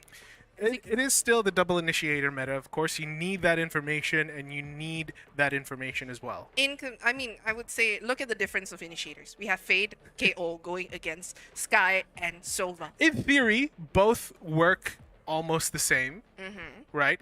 The Sky with her her dog, as people call it, that can stun people, and her flashes to flash people. I would say, in theory, you could see Sky and KO filling the same role. Definitely. They are one of the more aggressive initiators, I would say. This is a more Sova kind of map in comparison to Fade. However, we cannot underestimate with Fade's kit. She is the newest agent being added to Valorant. Her kit has been terrifying. Yes, actually. I remember the first time playing against her, no idea how to counter her. Didn't know that big glowing ball was the thing you had to shoot. Yeah. You just stared at it, didn't you? We just stared at it. It was like, what's happening? Why are we shown on the map? Why do they know where we are? Yeah, so Why it's are we very, detected? I mean, it's not only terrifying, but it also lowers your HP. It decays you a bit. Yeah. So this is going to be really interesting. As you can see right here, I'm expecting a lot of Prowler plays coming in, a lot of terrifying plays, and it looks like the round is going to start with Team Sigun Stunner going in for the A main push. We have the Jet on Team TG going in for a slight shoulder pick. The blind comes in from the KO, almost gets Yume, who is now on half HP. Allowing that Jet to get away actually with that flash. That was really well executed. The Chamber is holding up mid here, pushing up towards towards Cubby there, while his team makes progress towards A. They are still looking for information, trying to see if they can get a pick. The flash will go out. Never mind, flash does not go out. What in the world is that? Exotic, your nade and your classic. What a nice follow-up coming in from the 3 members. It's only Alia left over onto Guardian going against Spacey. He has the shorty. Almost knocks him down. However, Alia gets him. Naki gets the refrag, and that is the first pistol round given over to Team TG. All right. Interesting play so far. I feel like so far, TG read Sigun Stunner's play perfectly. They knew exactly what they were going to do, and they countered it beautifully. In a way, I would say Team TG has the aggressiveness. Look at their agent picks. They have Astra, a stopping force. Well, they have a stopping force. They have a lot of stopping force. They have Astra, they have KO. and they have a lot of utilities. So we're gonna be seeing more A pushes coming in. This is the second A push coming in from Sigun Stunner. We have the Jet over there with the KO flash blinding his teammate. I mean, that happened previously. Yeah, it actually. happens all the time. That's fine, for sure. But the Definitely the- Jet here is going to peek into 4 people and get 2 somehow with the flash there from the KO. The grenade goes out, and the counter flash play happens. And wow, they just clean up Sigun Stunners right here as 1 player is left. The Jet played anti-flash. Yes, actually there. What a wonderful play coming in from Pike, this Exotic as well as the Jet. The aggressiveness coming in from both teams. The first flash was just a decoy. The second Right. flash was when they started the push. The flash coming in from Tommy as well didn't stop them whatsoever. They just pushed in immediately, no fear, and that was a wonderful second round coming in to Team TG. And I'm sure the Jet here on the side of TG is reading the situation really well. Instead of playing towards A, they have a feeling that Sigun Stunners is going to make a conscious effort to go B here. And we're going to see if anything happens here as the wallbang spray happens and the trade. Oh, TG Spacey getting 2 frags right there with the Headhunter. Spacey showing performance on the chamber. Launching smoke. I'm not surprised. It's either him on the chamber or Sentium, but this is my first time seeing the Jet as well as Naki in play right here. It's only 3 members left. We have Emily, Alia, as well as Tommy going against 4 members of Team TG. We have Naki holding in. Emily manages to get Spacey and headshot. However, Exotic is holding over very tightly onto Market. They're actually regrouping together. Team Sigun Stunner is actually regrouping together. They have the gun advantage. However, Emily does get detected by the knife. It is a 3v3. They are going to be looking for information here as they're looking to where they can push next. Because they know the Fade is ready with the wallbangs onto B main there. And they're not sure about Market here. They are slowly clearing.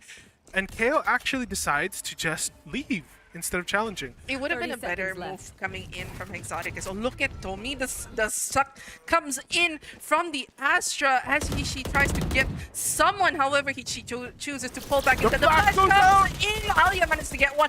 Exotic, however, gets the refrag. The nade comes in. Tommy going in. The flash comes in from both teams. She does get pulled in. The Prowler comes in. The amount of utilities coming in from Hadif just has no mercy on the members of Team Sigun Stunner, and Hadi manages to clean it up and making it a 3. That was insane. The flash play coming in from Exotic is so powerful. It does so much to have a KO on your team that knows how to flash for you. Definitely, I do have to admit that these guys, they are quite close friends. They've been playing together, so I can see a lot of synergy, but you cannot underestimate Team Sigun Stunner as well. Their synergy is also on point. However, I am looking forward to a bit more momentum coming in from Sigun Stunner as well, because I know they can do it. They definitely can. Definitely can do it, but they are at a weapon disadvantage here. Sheriffs and Frenzies in hand as they try to make effort for this B push. Right here. There's not a lot of action right here, as you can see, because Sigun Stunner is on the save. They are going to be looking around for corners. The op comes in. It's only 4th round and they bought it up. No fear from Spacey. What do you expect? Well, if you're playing Chamber, you want that operator as quickly as possible, right? Definitely. And look at how TG is positioned. Like I said earlier, you'd expect a lot of holds. They're not rotating as much. They're doing such a wonderful job. You can see the difference right here. And the Astra playing still in the defender spawn and just holding up with those, ready for basically anything. Oh, and however, Yumi was left alone to push in as teammates of Team TG stopped them from doing anything. Spacey gets 1, the Jet gets 3. It's only Emily left. However, that is a flawless round given over to Team TG. 4K for the Jet there, actually. Exotic has been showing wonderful performance along with Naki. The timing coming in from the Astra Stars, along with the utilities being pushed out from both members, and the Jet being able to follow up after that. Wonderful teamwork coming in from TG. I think Sigun Stunners here might be a little overwhelmed by the pressure, but I'm sure they can pull through something. They've got all weapons now, And the chamber gets aggressive with the operator. Gets one and TP's out. One! What an aggressive angle coming in from space. He gets Yume immediately. It's like he read their mind. He knew. He had a feeling, you know? He had Yeah. a feeling in his gut. The drone does come out from Mecha BB right here, trying to see if she can detect anyone on site. However, look at how Team TG are playing. They're hiding. They're not giving any information whatsoever. Team TG, and look how Exotic and the Jet has pushed up. They Yes. know. They have the amount of information that they have gathered here is amazing. They know that someone's there. More See?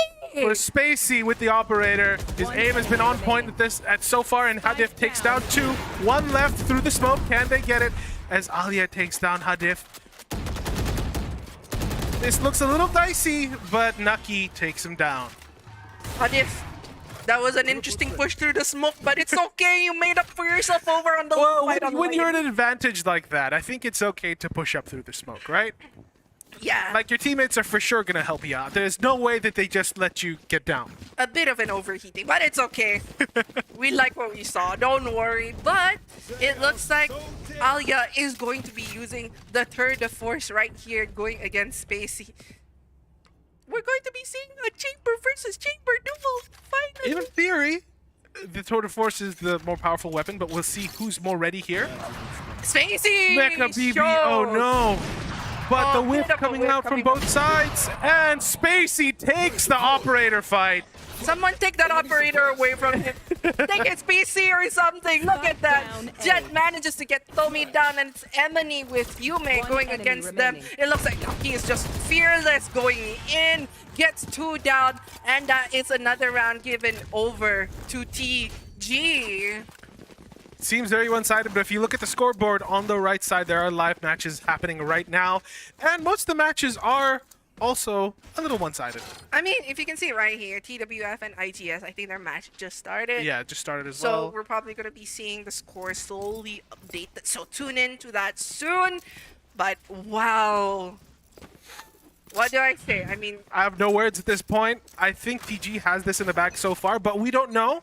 It could be like another situation like yesterday, as the Jet has the operator here peeking towards B doors, and the whiff coming in from both sides. A few shots to connect with the Jet, but she's still aggressing. look at how he's pushing up. Look at how the Jet is pushing up, not giving him any space whatsoever. We have 2 operators. Take note, TJ has 2 operators. The blind comes in from Yume. The blinds are all coming in. The ult comes out from Emily. Exotic manages to get Tommy. The knives come out as well. A lot of things are Frags right happening. there. Enemy What Somehow. in the world? A lot of things are happening right in our faces, everybody. And it looks like it's gonna be a team ace for Team TG. That was absolutely insane. We're following Exotic there, and his teammates just swept the rest of Sigun Stunners under the rug. I have no words. This This is a very one-sided match so far, but I feel like Sigun Stunners still has a chance if they can build up their momentum. That being said, we will take a look at Toxicity versus TS here for a little bit. They are also playing on Ascent. It is 6-2, and a beat and a push seems like it's happening. Oh, this is very interesting. If you look at the agent lineup for both teams, Team Toxicity is going in for a double initiator setup in comparison to Team TS. Look at where Diam is holding! What an aggressive push over onto Spawn! He gets 2 down! Multiply as well against the refrags. Only 2 people going against 3. How tough! Hooray! What a sprint transfer coming in from Toxicity! I just immediately just almost jumped, but what in the world? What a round that was. Absolutely beautiful. Just aggressive plays here on Ascent so far. Diam showing his dominance on the operator, moving all the way into spawn, even though we don't know how he moved there because we just tuned Well, in. he was slowly lurking there the entire time as the A push was trying to happen. Definitely. Now TS is trying to take B here, but You I'm want sure to play? Let's play. Toxicity has an answer for them. Tour de Force does come out. Let's see if operator versus operator will happen here again as the jet slowly peaks from arch towards bottom mid here and takes down one. Takes down two. What in the world are you Getting doing? so aggressive. But the operator, will he get it? So the operator, we have to see this. He gets all he misses. Will he get another one? One enemy remaining. But that's okay. That was absolutely beautiful play there. Wow. I'm so sorry if I sound like a rabid monkey, but that was so interesting. Dayum Din going absolutely insane, taking the 3K, winning up against the Tour de Force even, and securing the round for his team. What a shift in momentum. He knew that they were on save. He just had no fear, just peeking onto mid link. The amount of information gathered right here. When you're in mid and then you're on mid link and then you get like 3 people to push in and then you just shoot with the The operator. aggressive dash in. That's how you know that he's feeling himself tonight. He knows what he's doing, and as you can see right here, it looks like Team TS is gonna be opting for the B push. Look at where Samikaze is positioned. He's just sitting in the corner, waiting for someone to turn. Oh, and the Nissan whiff. gets him out. Unfortunately, it is going to be the Astra ult being utilized right here. The wall comes out. Taxi has the space to plant. They have secured the site. And now all Team TS needs to do is they just need to hold. They don't even need to peek. They have the numbers advantage. They also have the Astro Wall that blocks all vision Definitely. and damage through And the they wall. have information. They know that the chamber is over on CT. All they need to do is just hold. Play together and hold. The recon comes out. The ult comes out from the brim to flush it. No way! Mid-man to Wolfify gets what with the shot card. What the what? Blades, however, tries to redeem himself. Gets one. Wolfify ends it off with a 3K on the Sheriffs. That's absolutely ridiculous. What a play from Toxicity there. No The charges left. retake was intense. The ultimate's coming. That Last was so round before the messy, switch. honestly. But that Brim ult really helped him out, and was able to take down the jet on the side of TS for sure. Definitely. I think the way they played their ults as well, flushing out people from boathouse, catching them off guard, and then pushing onto lane. They were able. Their reaction time was really great. Props to Team Toxicity. Sorry. Toxicity. And it is now the last round before the second half. Will Team TS be able to get themselves another round, making it a 9-3? Maybe it is a 9-2 right now. Maybe they'll get 9-3 curse will happen and the switch will happen. Oh my goodness, Dayum Din with that operator is absolutely insane. Wolfify! Down A. 2K One with the enemy Hunter's remaining. Fury and Dayum Din with that operator doing work still. And that was a flawless round. Give it over to Team Toxicity. You Switching have enough. sides. Who cares? We kill you. I mean, we annihilate you. Hunter's Fury just getting 2 down immediately. And it looks like we will be moving on to DXT versus... DXT was not actually going against Snapback Pigeons. It is a 9-2. Chingsmore almost gets Pyrite. The knife comes out and Bandit manages to knock him down. GB already pushing up, making a lot of presence right here. The blinds come in. There's a lot of things happening right There's a here. lot of flashes going out left and right. GB but- manages to get knifed down. They're holding on the best they can, but players are seeming to go down one by one. Spike down. Typify Attacker getting spawn. 2, GB gets 3. 3. He gets 3. Will he get it for Malati? Is on the Tour de Force, however. Oh, he gets the spike with the Omenal. He has Last control player over it. standing. Inside, GB gets 4. Will this be another? I'm so excited. They're waiting right here. There's a bit of a wave right here. They're just 30 seconds left. They're just waiting. And unfortunately, Waza gets Vantis out. I mean, I don't think they wanted to Switching give. sides. They didn't have the time to give the ace anyway. Yeah, GP for was sure. like all the way in window. And it looks like we will be One enemy moving remaining. back into the Last round player between standing. TG and Sigun Stunner. What a jump between Generator Hadif getting 2. Whew. absolutely insane so far. Few rounds have passed, and Sukan Stunners have actually gotten 1 round so far. Oh, he's just delaying the defuse to get it up. Yeah. I mean, there is no... Unless, you know, you pick up the operator, it's really worth it. Day to day. Definitely. Hadif actually is known as the... I think Hadif was... If Last I'm round not wrong, before the I had a switch. conversation with Yamaraj and Dubri, and they were saying how Hadif was the clutch man. Ah, the clutch king. The clutch king, yeah. Oh, what a nice term, actually. I didn't think about that, but now it is the last round before the swap. What an intense match. What a moment to switch back, actually. Yeah, I'm glad to see that Sukan Stunners have gotten around to their name so far. But I feel like with this round switch, maybe a momentum switch can happen as well. Definitely. And it looks like Spacey as well as the Jet are going to be holding up aggressive angles. Look at this push. Team Sukan Stunner is pushing up onto A main. They're doing a split push. Emily as well as Mecha BB are going over onto Garden. But no one's watching. We have the Jet misses a bit of a scuffle happening right there. However, Naki is right there going to save his teammate. The blinds are coming in. The Jet ult does get initiated and they have complete control over side. Emily managed to get the Jet out. However, Naki gets a collect. That was... I don't know if that was a that collect. was probably just a spray and pray coming from that phantom in the hands of him. But look at that, 2 agents have been suppressed. Oh, what a shot! Coming in from Exotic and Spacey. It's only Yume left, and Hadif wallbangs all the way from heaven and gets Yume down, making it another point for Team TG. Team TG, let's go.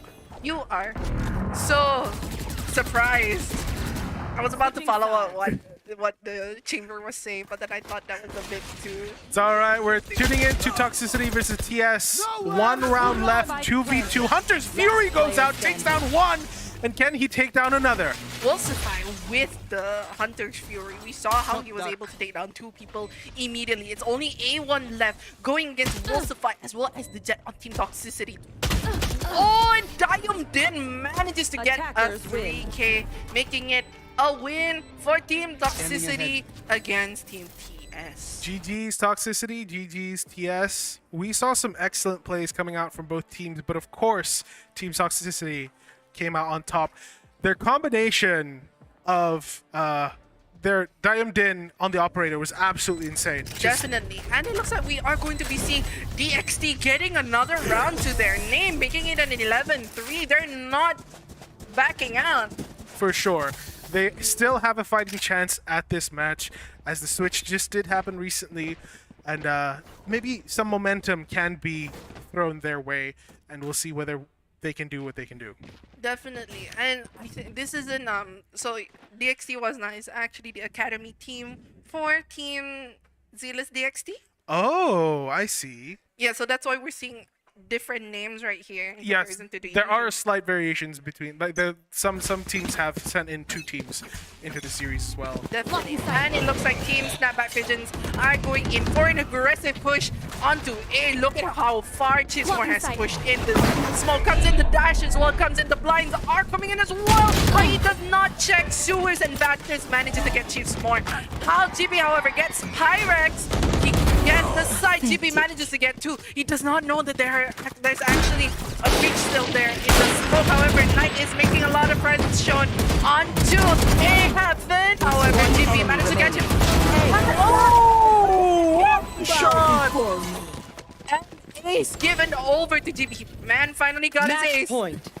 Second ace we've seen so far today, actually. And that is match point for Team Snapback Pigeons against DXT was not. Whew. Jimmy going absolutely insane. Look at his KDA. 31-8.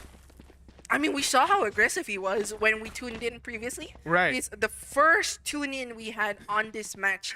He just absolutely went up onto their faces on window and just immediately slapped them, I would say. That man is definitely on fire. Not as aggressive of an A take this time. Looks like a more aggressive B take. Chipsmore dashing in. Taking a 1v1. What in the world happened right there? Chipsmore ducked, saved him just in time for the breach to stop him. However, Malati gets caught up by Tipsmore as well. Will he be able to get Knight over here? Oh, the Player number one! standing. What in the world? That's it's only Gojo left going enemy against remaining. Vantage. It's only Pyrex going against Gojo. Oh, in the wall bang! Attackers win. What in the world was that? He just knew where the spike was. His teammate pinged it for him, and he was able to get the wall bang for the win on Haven. What in the world was that? Wall bang! The ping was right on the bomb, and he just knew where to position and just shot through the wall. Woo! What a match that was. We saw some insane play coming from Snapback Pigeons. And now it is TWF versus IGS. It looks like TWF is in the lead. Roshi manages to get 3, Punjabi gets 1, and that is Homura getting the final pick, making it another point given over to them. But it looks like we Last will round be in the half. seeing the last round before the swap. Last round before the swap, the half. The swap. The swap, the half? It's swap, but it's also the second half. Technically the second half as well, sure. Yeah, definitely. We see an operator coming in the hands of Dog. He needs help, I think. Right? He needs a confidence boost. That's why he has the operator, and he's gonna get the pick here for sure. Definitely. I think they should be able to get another point going against. Look at a bit of a whiff coming in from Dog on the operator. The Astra pole does come out. Homura trying to get just like a little shoulder pick tap right there. But it looks like the defender Killjoy ult does get initiated. Arisu manages to get Punjabi off guard along with Rome. What a wonderful pick. The Neon was just running in between the wall. Look at where Lavender is positioned. However, he was running. He was running, so they know that someone is close by. It looks like Chamber versus Chamber here at the window, and Roshi takes it. It is now a 3v4. Team IGS has the number advantage. The blinds are coming in from the sky on Team TWF, but look at where Roshi is. Also, Team IGS has the spike, so TWF has to push in slowly and get that spike back. Dog with the operator taking down one. He's ready for another. He's holding that angle. Oh, what a timing! Timing! He looks away just in time. But Roshi able to escape. He grabs another weapon just for, I guess, maybe the skin 30 seconds. or the ammo. But One he gets enemy taken remaining. down by Nico King. It is a 4 versus 1. And the Sky with the operator takes down one. Can he take down another? Mama on the operator. No fear whatsoever. Just taking the battles. The team IES knows that they have the spike. All they need to do is just play time. 10 seconds left. And he Mama! takes down another one. And Dog takes him out. That's a 2K coming from Dog. They knew that all they needed to do was just to Switching play time. sides. Mama had an operator. He had to push. Or he had to get a weapon swap. And as you can see right here, actually, You know that having that operator, they didn't really need them to. They didn't need to push Mau. They just needed to hold, and especially off angles, because an operator is a very clunky weapon to use. It's very difficult to aim when you're scoped in, especially, and they're pushing close range. So in that situation where you have the spike, you just sit tight and hold and hope that you don't get picked off by that powerful weapon in the hands. definitely. And it was the last round before the swap. Second half. Second And half, the now swap. we are going to be seeing Team IGS on the attacking side. Look at how TWF is playing. They're going all partying right here, pushing up on window, going in for a stroll. Risu catches him on guard, but Punjabi gets 2 down. Lavender gets the refrag. It's now a 3v3 with Mama being very, very low. Just one shot coming in from Neko King. Gets him Chrome, gets the refrag. It's only 2 people left. 2 on IGS and 2 on TWF. 2 Sentinels going against a Sentinel and a Controller. They left the spike. I think they're still considering where to go. They have the spike now. It seems like they're going to go for an A push so far, but not having an initiator and not having a controller here on the side of IGS makes it a little bit precarious trying to push through here. They need to, I would say they need to push this together. They had the information that possibly they Yeah, would. the alarm bot actually got triggered there, so they know that one is coming in from B-Link here. Definitely. And the chamber trap. What a nice chamber trap coming in from Team TWF, just stopping them from pushing in whatsoever. Lavender pushing up onto a long. However, Roshi 30 has the seconds angle. left. Roshi Last manages player to knock standing. Lavender down as a headshot on the headhunter. It's only Kiyoshiharu left. 2 bullets, 3 bullets. Kiyoshiharu managed to knock Roshi down. However, Chrome gets the refrag, and that is the first pistol run. 1 over on Team TWF. With this economy, the weapons, of course, are siding towards TWF. And we're not seeing any crazy early picks, except for an early Guardian coming in from Roshi. That's kind of crazy. I've never seen someone pick up a Guardian this early. It would be powerful, correct? You could two-shot anyone from any range, especially early on, this early on where people don't have armor, they don't have good weapons, and long-range fights are difficult to take. Just think of the Guardian as like a Marshall. Kind of, but faster fire rate and slightly more difficult to use. Possibly, and look at how Homura managed to take the fight on Nickel King and knock him down with the Sheriff. Lavender trying to take a bit of a fight right here. He's fighting 2 people, a bot and a human. Dog, however, initiates the plan. Lavender going for a fight against Homura. However, Homura managed to blind him out. They are getting sandwiched right here. Look at what the utilities coming out from both teams. Kiyoshiharu manages to get Roshi. Arisu gets Homura down. It's Kiyoshiharu, what wonderful positioning. Unfortunately, you whipped, and Chrome manages to clean it up with a 3K. Wow, I have to say that was crazily executed by TWF, that retake of the B site. They held that off very, very well towards the end also. Definitely. I think this is match point. Yes, it is match point for TWF. And Chamber is still sticking to the Guardian for some reason. And you might as well make full use. He didn't die. He didn't. Yeah, he didn't die, if I'm not wrong. He didn't get knocked out. I'm not sure. I'm not 100% sure myself. But the Guardian pick, a little interesting, I would say. But, I mean, this is match point. They have to make full use of their gun. They have to force buy this. They need to win this. Team IGS needs to win this in order. Look at what TWF is pushing all the way from A main, having a party over in the spot. Another party right here, everybody. Punjabi managed to get 1 down. However, Kiyoshiharu gets 1 dog. And Arisu gets the refrags coming in. Homura with the trigger discipline, just waiting for Dog to stop jumping with the Sheriff. His sharp shots, managing to land 1 shot. However, Arisu catches him off guard. It is only Roshi left on Garage going against Lavender. Lavender gets knocked down by Roshi. On the Guardian, it's only Arisu left. He has the information. Roshi does possibly knows where he is. Arisu catches Roshi off guard. And that is a 3K for IGS. For Arisu specifically. That was absolutely insane. Very, very messy coming from the side of TWF there. Their push onto, like, attacker spawn was interesting, but it really wasn't fruitful for them. They kept getting picked off 1 by 1, and in that situation, you're 1 man short. And that's why they weren't able to take the round. Definitely. I think it would work because, as you can see right there, the moment they pushed out, they were able to dwindle the numbers down to a 1v1. Right.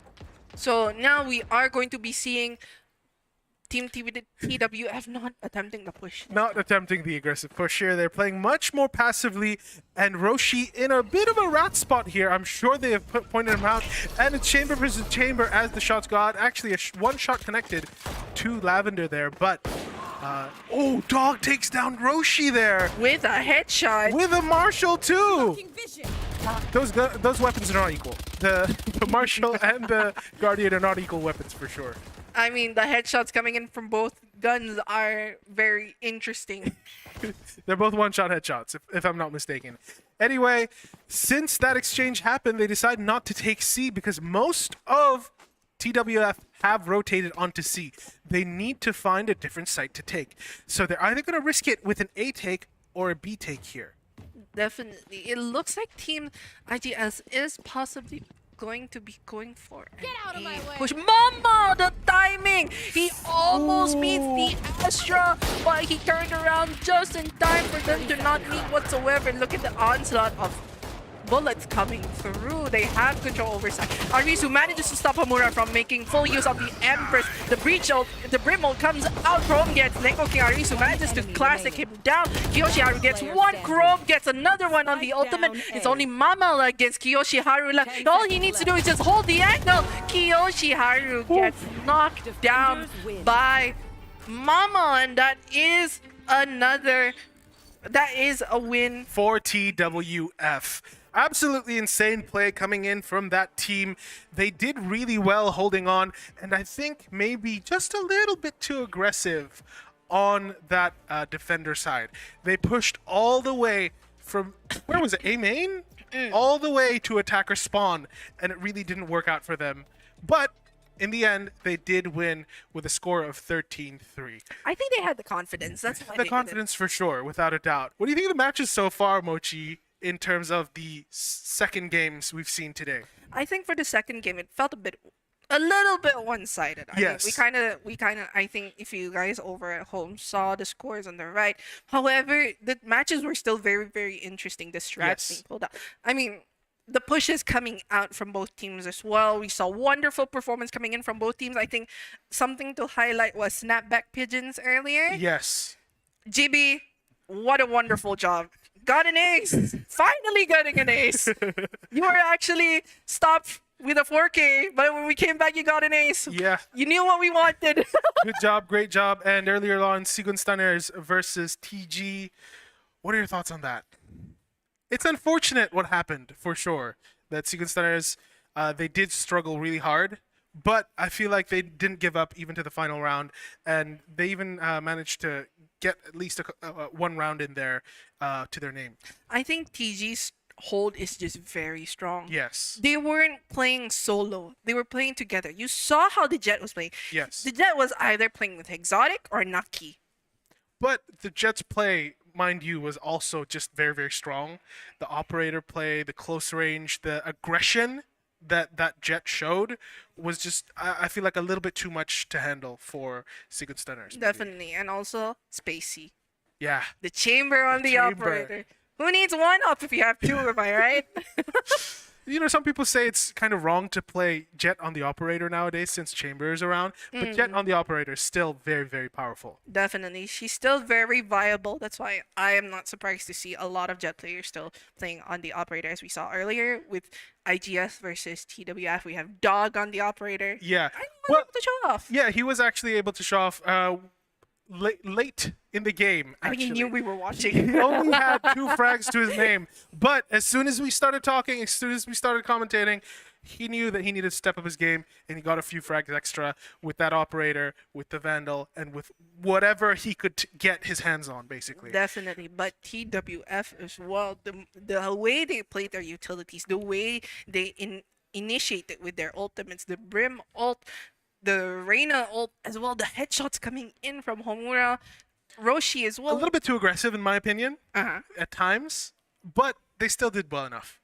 The overwhelming pressure coming in Yeah. from TWF just kind of overwhelmed. I mean, it is Yeah. overwhelmed. For sure, overwhelming. You have no idea whether they're going to full send 5-man push you at your own spawn, or they're just going to hold and wait for you to push. Definitely. I mean, It's intimidating. It's definitely intimidating. We saw so many pushes coming in from TWF, and that was really, really, really interesting to say. And I think we should be going for a quick break Yes. before we head on to the final game for today. Yes, the final games for today. Don't worry, guys. We'll be right back. Just take a quick break, and we'll be here with more Valorant. Definitely. And we will see you guys very soon. Catch you later.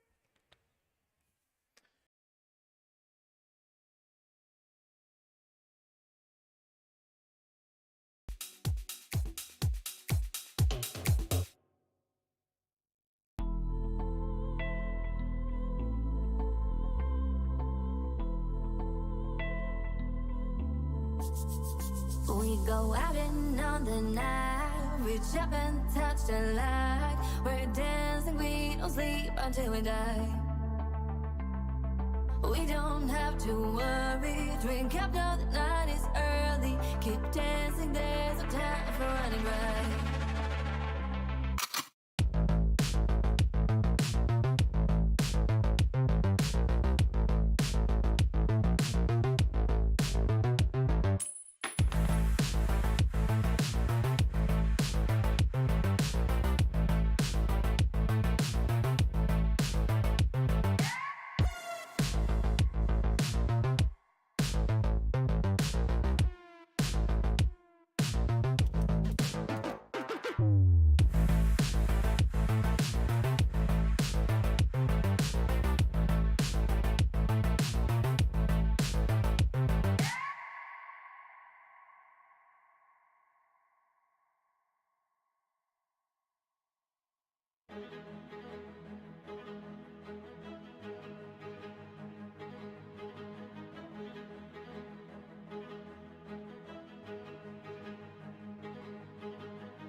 I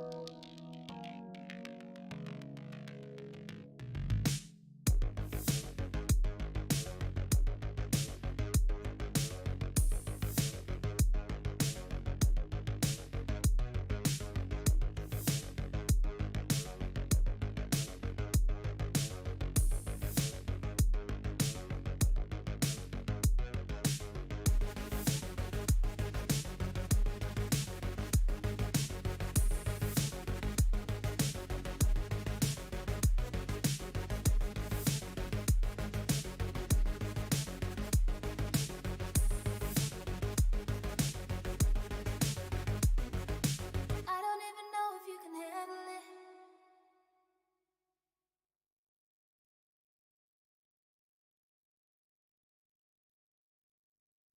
Don't walk away from me.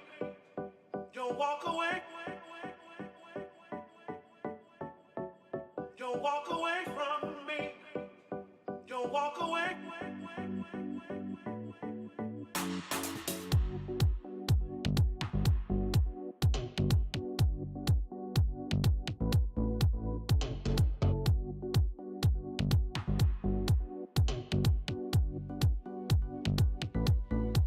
Don't walk away.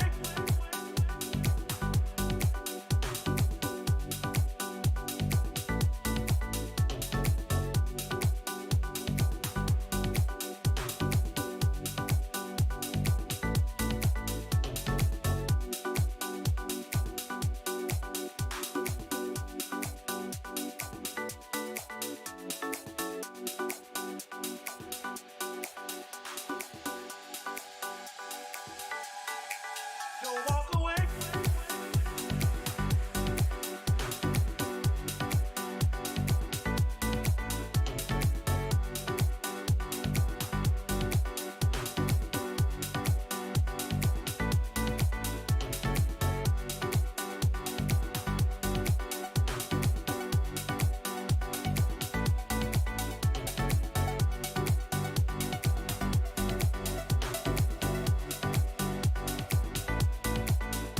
Don't walk away.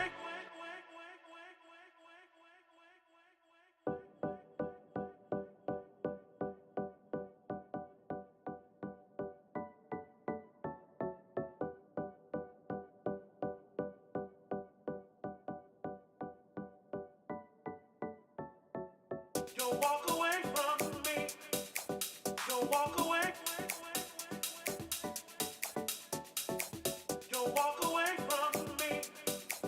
Don't walk away.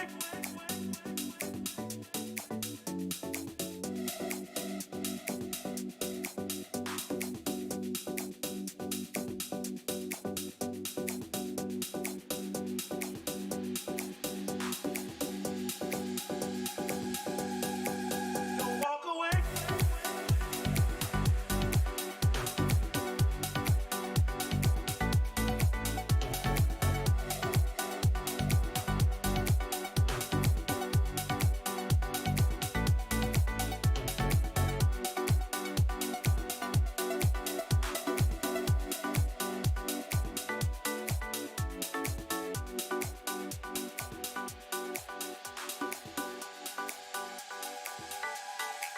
Don't walk away.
We go out and on the night, reach up and touch the light. We're dancing, we don't sleep until we die.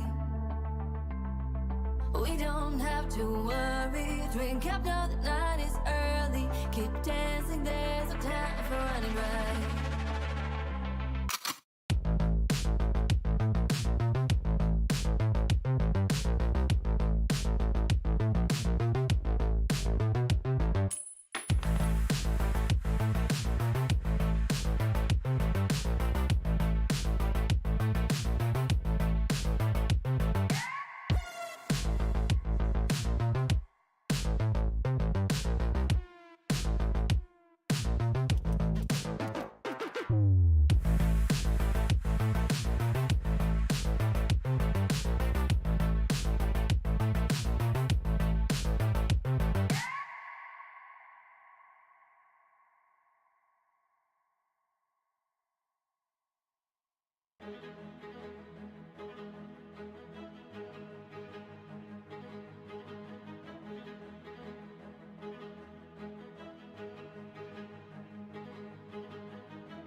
Hey, one pizza but don't want to share?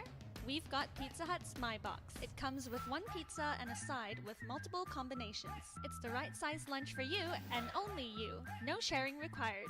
Get your My Box today, only at Pizza Hut.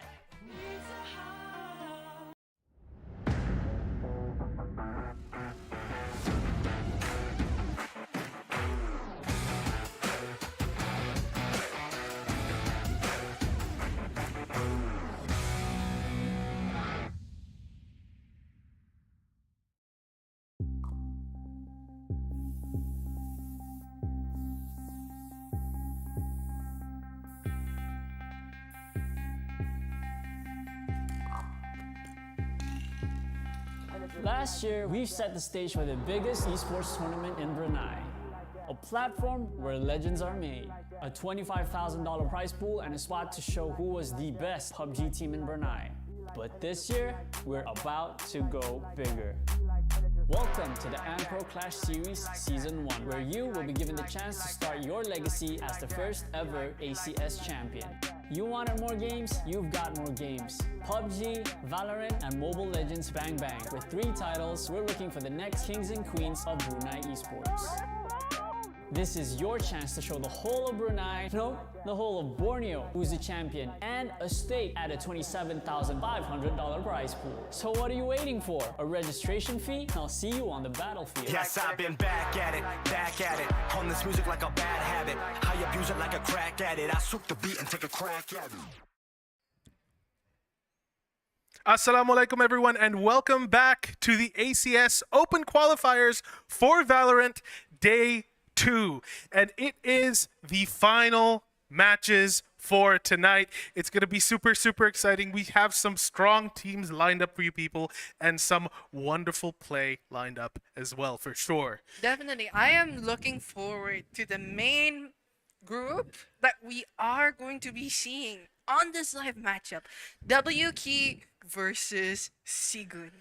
We've seen WK play before. We've seen Sigun play before. Let's see how well they do as they butt heads to see who wins a point this time around. This feels like, you know, these two teams are actually very strong. WK, they are known for being a very strong contender on the field, but Sigun as well, they are an upcoming name. Yes. They have shown their prowess, their dominance as well, and we should be seeing this play coming in very soon. I'm excited. I'm pretty sure you guys at home are excited. Floyd over here. I'm super excited. And there's going to be a quick ad break, but we'll be right back after this.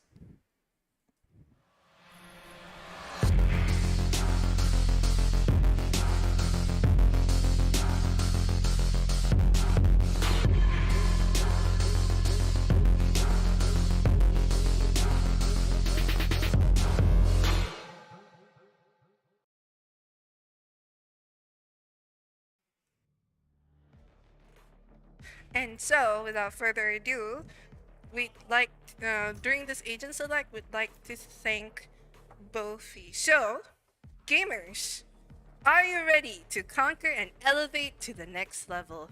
Great news! Boeffi will be launching their new product category next month, bringing comfort and efficiency to the next level. It is time to evolve your gaming experience with their all-new gaming table and chairs.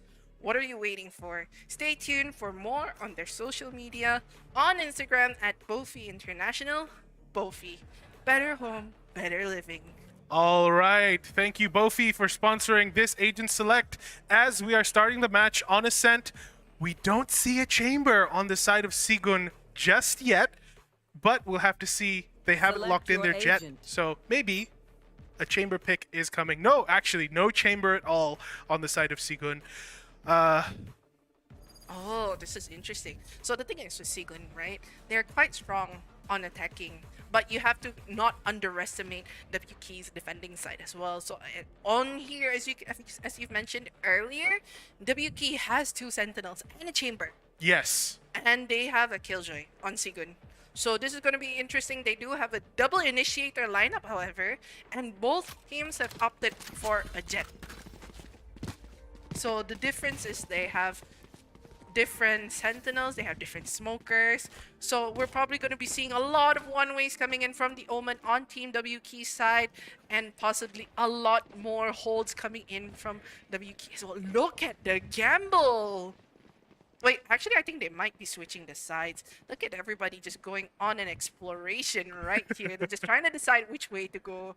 But as you can see right here for Team WK, they have 4 people stacked up on A in comparison to, I think that might be Starlight. Both Killjoys are sitting towards B here, but it seems like it's going to be a 5-man push towards A from the side of Sigun.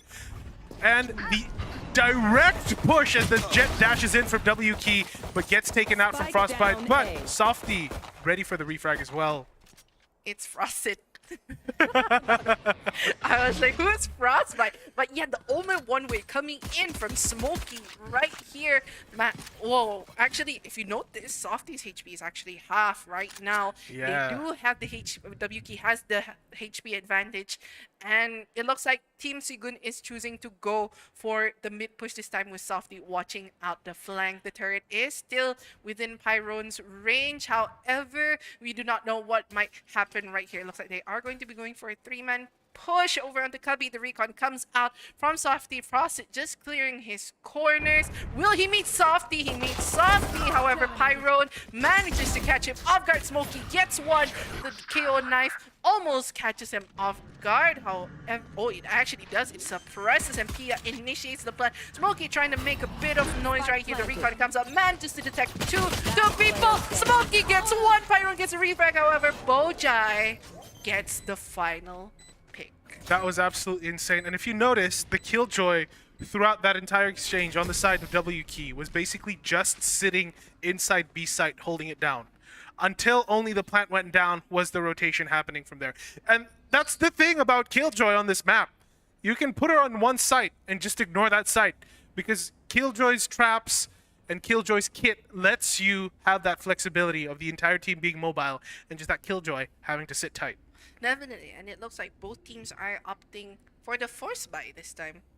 That works, I would say. Both teams are confident, though WK has the advantage in terms of armors a little bit.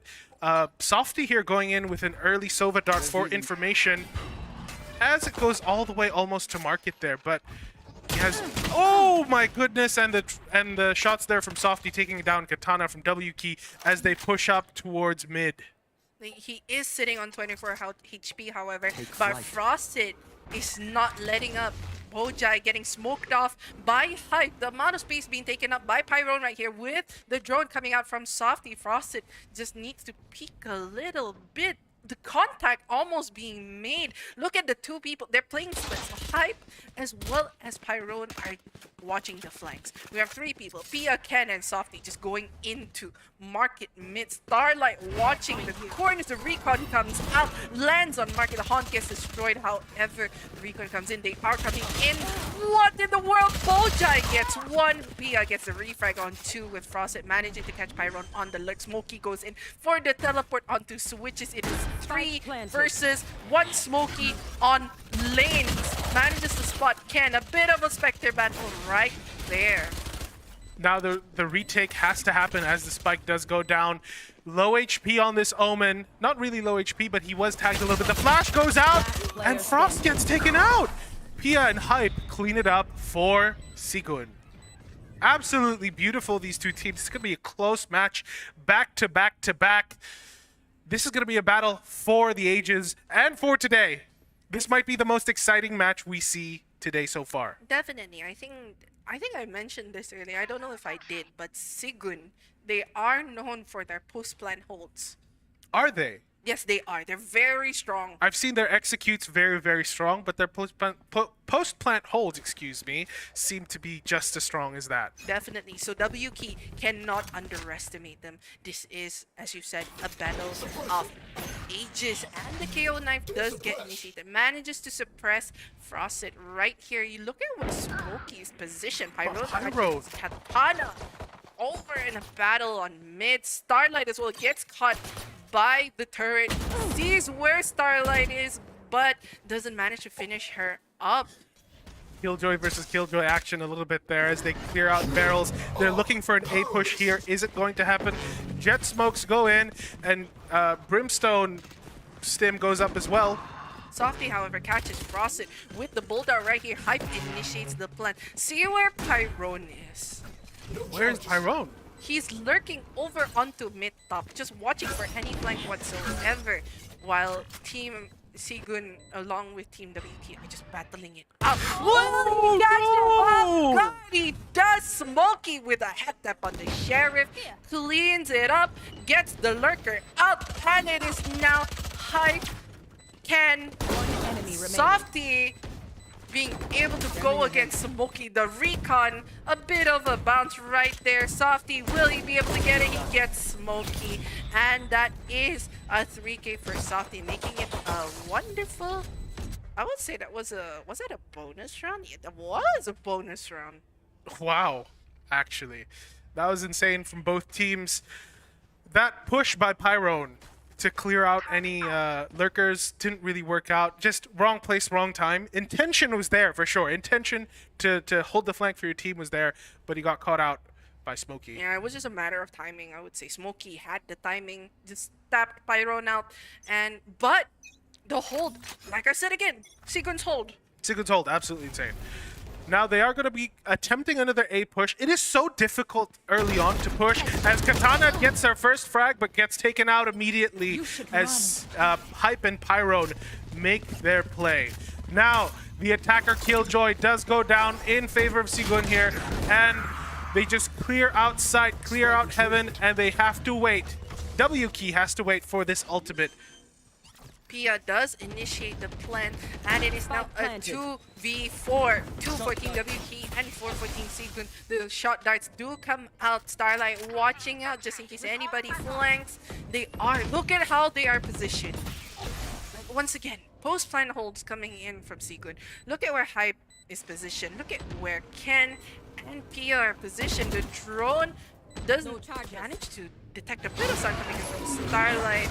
The Prowlers come out from Bojai, however, Bojai does catch Softy off guard. The blinds coming in. It's a bit of a mess, a scuffle right here. The mark comes out. Starlight manages to get one, gets to Pia. Starlight gets two, however, Hype gets the refrag with the lineup. Did you see that lineup? Yeah, I saw that lineup. We love our lineup kings right here on ACS. Anyway, we are moving forward to the fifth round. Wow. Okay, this is moving faster than I thought it would be, honestly. I thought these teams would have a little more difficulty going through each other, but the pace at which they play Valorant is way quicker than usual. You need to, how do you say this? The momentum for both from Yes. Sigun is actually picking up. The pace is coming up, and WK needs to find a way to stop this. Yes, for sure. It looks like a more of a mid push here. Katana with the Marshall in hands. I thought it was an operator. As the Hunter's Fury goes out, but it doesn't take out anybody. I don't think it even puts anybody at low HP. I mean, Pia, they're just making a lot of dominance right here over on mid, not letting up. Look at what they're doing. They're doing a mid push all the way into Garden, just trying to secure so much space for themselves, and they've done it. The smoke comes out. A bit of a... It seems like they're going to be attempting an A push instead of a B push here. I think the presence was a little too much, having that Killjoy as Frost takes out Pyrone, actually. with the tour de force. Smokey comes out with the blind. He does try. They're not initiating the plant just yet. They have all the time in the world. I think they notice that someone's there. Smokey is in a precarious situation, and Pia manages to knock him out. Pia initiates the plan, is playing around with Frost. However, Ken, one shot coming in from Generator. A head tap onto his head. Softy going in for a little bit of a wall bang. Almost catches Starlight. Almost, but the tour de force on that chamber there. He gets taken out by Ken, and Ken is absolutely on fire. This man is on fire. Look at where Katana is with a Marshall in hand. Pia stops him in his tracks. So many headshots this round. Just one after another. Taps after taps after taps. I think the way Sigun is doing it, they're showing so much dominance with the initiators, and the way Ken has ultimate trust in Pia and Softy. Right. They go in, no fear, just hold. And they do it. it's a successful hold. Like, Do you realize? I just realized that Smokey is playing the controller. He places the smoke, so his name is Smokey.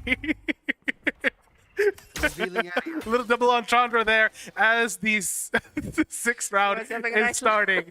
It seems like a little bit of a beat push here. It's going to be a little bit difficult as 3 players are stacked up there, as well as the Killjoy, which honestly, Killjoy very, very powerful here. It's just going to be difficult to push. Slow rotation happening towards mid and A site as well. That Killjoy is holding in the hands of Pyron here, the cubby area, as she clears it slowly, bit by bit. they're making a bit of a, how do you say this? A bit of a turnaround for Team WK, so they can't figure out how Team Seagull is playing. They've been doing a lot of like topsy turvy. Oh, double for Bojai, but he gets taken out by Hype. And it slows down the push of Sigun, but they make it onto site anyway. They need the diffuser down, the spike down, but it gets taken out by Katana. And now suddenly, Sigun is in a bad place. Wow, Smokey and Starlight cleans it up, making it a win. They stop the momentum. It just goes to show, just at any moment, it could turn around. Definitely. I mean, it's Valorant. What do you expect? Anything can happen. But wonderful picks coming in from Bojai. Those first 2 picks? Yes, those first 2 taps, absolutely beautiful. He did wonderful there. So much for his team in that little bit of information, that little bit of time, even though he got traded out almost immediately. Definitely. And it looks like WK will be slowly, possibly, picking up their pace. Look at how Frosted and Smokey are playing. Smokey's playing by dice. Frosted's playing by generator. They're just playing by angle, playing off contact of each other. The moment someone catches it within their view, the other will swing. But look at how Sigun are playing it. They Very know that Sigun has a lot of presence at the A site here, and so the Jet comes in to back them up a little bit. There is still that Killjoy lurking in the background. Definitely. Look at Frosted gets the Silver Recon out. Softy trying to do a slow push along with Mia right here. Now the execute happens. The blinds come out. Smokey gets 1. Frosted gets 2. down Katana A. gets another 1. It's only Pia and Pyron left, who is technically the only one left over unguarded. Wonderful plays coming in for these teams. Pyron going against Starlight. He gets hurt. However, Pyron manages to knock another person down before Katana gets a refrag, and that is another point for WK. That was absolutely insane coming from both teams, honestly. The execute for Sigun was actually perfect. Like, picture perfect. However, WK was ready for it. They had an answer for it. They had every angle that Sigun was ready to push, and they took Sigun out for sure. And now Sigun's economy is kind of in pieces. I think they knew what was going to happen. Whenever they do an A push, this is what happens. Pia blinds, Softy goes in with a recon, and then Ken smokes dash. Right. I think Smokey read that, so he blinded and just got everyone immediately. And as you can see right here, the recon does come out from Softy, manages to detect Starlight, who manages to escape just in time. But Ken is already in with the Jet ultimate in hand. But Starlight gets 2 through the smoke, and Katana as well. Last player standing. Starlight gets 3 of dying to the turret! Starlight with the 4K, absolutely insane. 2 through the smoke and 1 with the turret. What a beautiful play. That's why you don't push a Killjoy. I mean, in high-level plays, right, usually they have the confidence to push through a Killjoy. But the setup coming in from Starlight immediately depletes their HP. Exactly. We saw 1 go down. Starlight smoke bangs him and then gets another 1. Wow! What an incredible performance coming in from WK, I have to say. Now the score is even. Now the score is even. I thought it was going to be one-sided towards Sigun here, but Frost takes down Ken immediately as the aggressive operator play comes out, but he gets fragged out immediately right after. And Smokey with the refrag, he gets 2, but he doesn't get the last 1. That was almost a great spray transfer coming in from Smokey. Wonderful follow-ups coming in from both teammates. Katana holding over the angle. Hype is on 34 HP. All he needs is 1 shot from his Vandal, and that is another round given over to WK. The momentum seems to have shifted into the favor of WK at this point. The economy is on their side. The rounds are on their side, and we'll just have to see if Sigon has an answer for this. They are picking up the momentum, as you've said earlier, Fuad. I thought that WK should be able to stop the momentum for Sigon because we know both teams are really, really powerful. They know how to play. They have the aim. It's just a matter of how they will execute this. So this is really interesting to see how WK is able to stabilize this situation and have a 1-point difference against Sigon. Look at where Katana is positioned. Holding off Cubby there. So far, there really hasn't been anyone playing Cubby. So this kind of sneaky, ratty kind of play can work, especially if they don't clear that angle. Definitely, but there is 3 people over here. Oh no, the misstep from Katana! I think that was definitely a bit of a miss dash coming in from Katana straight into their faces. Unfortunate. But Bojai is ready to follow up. Look at where they are positioned. Team Sigon taking control of Garden. Starlight gets 1, however, Ken gets a refrag. Bojai gets 1. When Ken gets Bojai while blinded. Refrag after refrag after refrag. It is now a 2v3 at this point, and Spike still isn't down yet. They have control over A site, but Sigon is choosing to plant at B. There is already one player that the Omen that teleported to B, but they don't know that just yet. Frosted catches Tyrone, but Ken catches Smokey off guard, but Frosted is at an HP disadvantage against Ken and Pia. They are planting in that corner. Spike He's at planted. a disadvantage. How will this play out? It's only Frosted against 2 members of Sigon. How will this play out? Frosted slowly moves his way onto lane. The knife comes out, doesn't detect him whatsoever. Slowly making his way. Ken already having the angle. Shoots him, and that is a 4K. Given over to Ken. Equalizing, as most would say. Equalizing the scores. Just as we thought that WK had something in their hands, Sigon comes back and is like, no you don't. We got it too. This is so much pressure coming in from both teams. This is neck and neck. Even their scores are neck and neck. Definitely.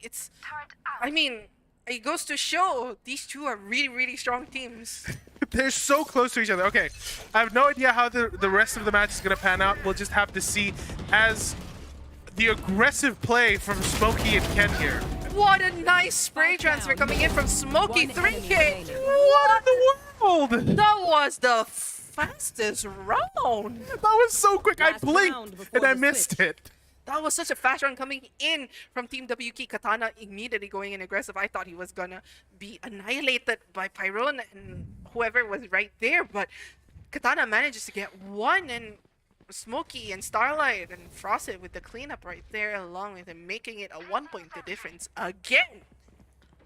Seems like again they're going to go for an A. Sigon is going to be going for an A push, with the Killjoy set up towards B site with that turret, with a few of her utilities there to keep her alive while she's lurking.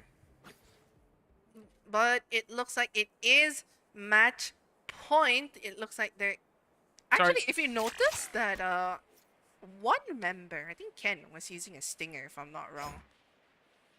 I think there might be a bit of a technical issue. Yeah, there might be a technical delay here. We'll just chill out and wait for these teams as the technical issue gets sorted out. But the previous rounds have been absolutely insane so far. A lot has happened. There is, yes, I'm getting informed now that there is a technical pause, so we will be waiting for a little bit. How do you think is going to happen for the rest of the game here between these two teams? I think it really depends on who's gonna get picked up first. Right. The most important people they need to watch out for Team Sigon at least, I would say, is Bojai, Katana, and Frosted. That's more than half the team. I mean, Right. I did say people. I feel like it's the same with both. Like, each individual member of each team is good enough to clutch around. Definitely. I think I've said this and I've said this again. These two teams are so strong, you don't know what's gonna happen. It's just round after round with them, and we don't know what's going to happen. That round earlier before this, can you break that down a little bit for me? Because I blinked, and I feel like I missed it. I saw that Katana and Smokey pushed in, But after that, it was just a little bit of a blur.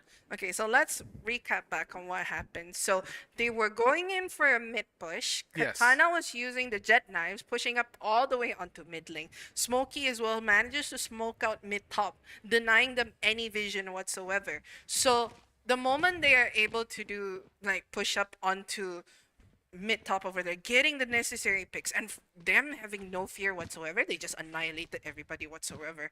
And as you can see right here, everybody, we are moving over to 0 versus PTR. While we wait for the technical issues in the other match to Definitely. And it looks like this time Team 0 is going to be going in for the attacker side. The blind comes out from the breach's smoke. Is what a one-way. That's a one-way, but they're not capitalizing on it. They're not shooting through it. They're just letting him peek.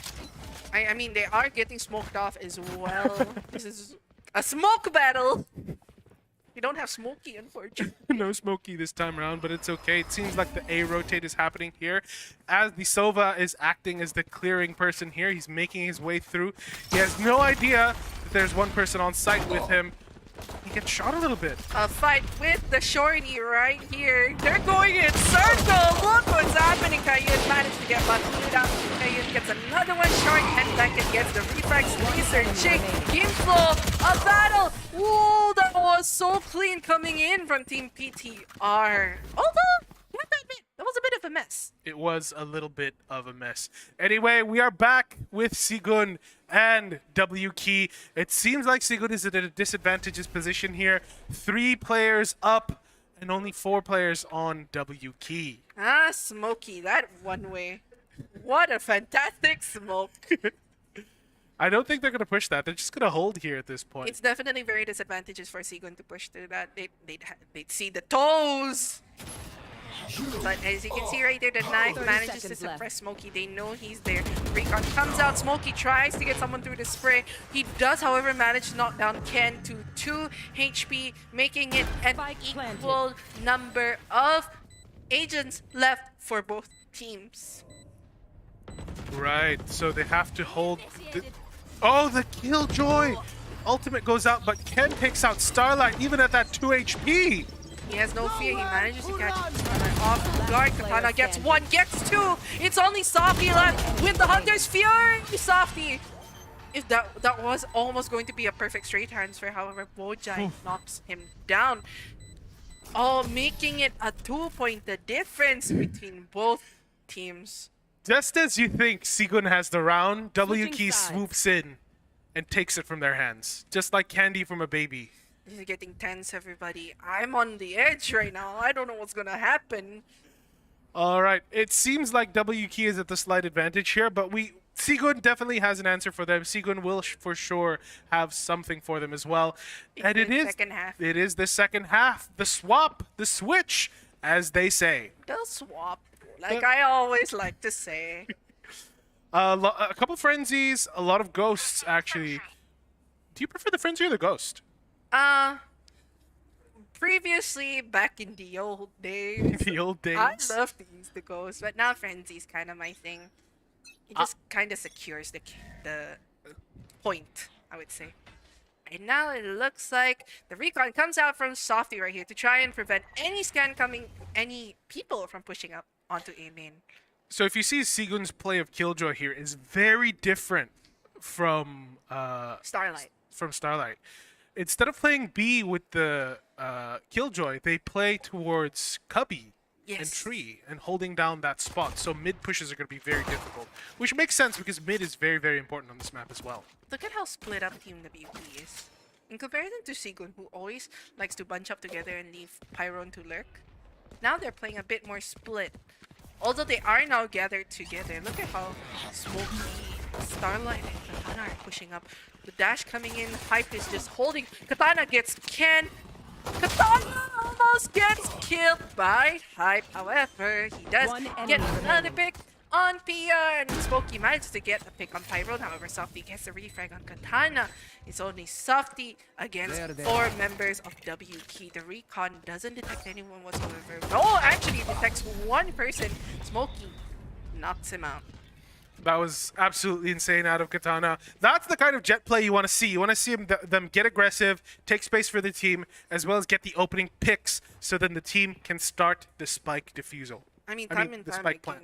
Katana has been showing performance in this match. You saw how aggressive he was. Like earlier, you were talking about how the moment you blinked, Sigun was just annihilated immediately. So now it looks like There's a tactical timeout called, so we will be switching to Zero versus PTR. Zero is on match point, and it seems like the match is in their hands, but GameFlow is not letting it happen. remaining. He gets 2. Now it's a 1v1 from Heaven, but the defuse goes down as well. Is he just gonna stick it? Drop happens, and Zero. Daddy Attackers takes win. out PTR. I thought he almost had it. Almost had it there. I think he didn't. He mispredicted the Omen TP. Because you can kind of figure out where the Omen TP is based on. There is audio for Yeah. the Omen TP, correct? There's audio. So I think he kind of mispredicted the Omen TP. Maybe, right there. maybe, exactly. So, but that was unfortunate. Well done to both teams. And that is another win given over to Zero. And we will now be switching over back to WK versus Sigun as the timeout will be over. Sorry about the delay, ladies and gentlemen, but we'll be back to gaming. Are you into this kind of gaming? I mean, technically, Fuad, this is a really tense match. It is, but it seems like WK is pulling ahead. They are 3 rounds ahead as we enter the... How many rounds is there now? This is the 14th round. Yes. Yeah, math is kind of difficult for me. Don't But worry. Chamber with a headhunter here, lurking towards B side with Smokey by his side. Definitely. And as you can see right here, WK's not budging whatsoever. They're not. Sigurd is not. Sorry, WK is not pushing at all. Yes. They're both holding onto their pants. What is happening here? They're just waiting. I think they're waiting for Sigun to get overconfident or over-aggressive. They're waiting for a mistake to happen. Look at how Frosted is just making a lot of noise over onto B main. Irony hears this, gives a bit of information over to his team. And they are making the A push very, very slowly. I think they were just waiting for Softy's recon. Maybe. Because Softy tends to recon over onto A mains. They were just waiting. Clearing over onto Wine. The smokes 30 come seconds out. left. Pia getting ready with the flash. The blind comes in. He gets flashed. Katana trying to get a Spike down A. smoke spray, I think, but it doesn't end up being fruitful. Ken and Pyron manages to get 2. Bojai does initiate the plan. Softy gets blinded. Katana gets no! 1. What a wonderful play coming in. Katana on 82 player HP. standing. Bojai gets 1. Ken gets 3. And that is a wonderful cleanup coming in from Team Sigurd. Gaining a point. That was a little bit odd in terms of WK. I'm not sure why they just held there at their spawn for so long. Was it actually to wait for the sofa dart? I think it was because considering the fact that Softy tends to recon over onto A main, Maybe. the But moment he hears information. So the chamber play there, the chamber was making a lot of noise towards B. Maybe they were trying to fake something, definitely. but it didn't seem to work out. I mean, you could see how well both teams were holding. Man, these two teams definitely something not to be underestimated on. Yeah, for sure. It seems like maybe a direct B push here. But with a Killjoy in play, it's going to be very difficult on both sides. You cannot. Oh, well, yeah, definitely. All teams are going in for the eco. The recon comes out from Softy. However, it does get destroyed along with the turret. Pyron still has the swarm, still has hold over onto switches. Katana uses the jet knives right here. They are just going to be holding over onto angles. Smoke comes out from Hype, denying them any vision, denying them any information. Softy, Hype are just holding over onto Market, having all the information in the world, and look where Ken and Pia are positioned as well. They are so ready for something to happen here. But the slow build up. They're gathering as much information as they can, waiting for that smoke to pile up. And Katana's looking for the opening pick with her jet knives here. Probably the strongest weapon other than the headhunter on their team right now. His jet dashes all the way in and clears the site, but Softy gets Smokey and Pyron gets Starlight. down B. But a trade happens. Katana gets Pyron as well. Now it's a 2v4. as W Key needs to get the spike down. Definitely the recon, the Headhunter. comes out, and the headhunter manages to get hype. Pia as well manages to clean it up for their team, and that is a round given, another round given over to Team Sigun. Almost equalizing it. Almost.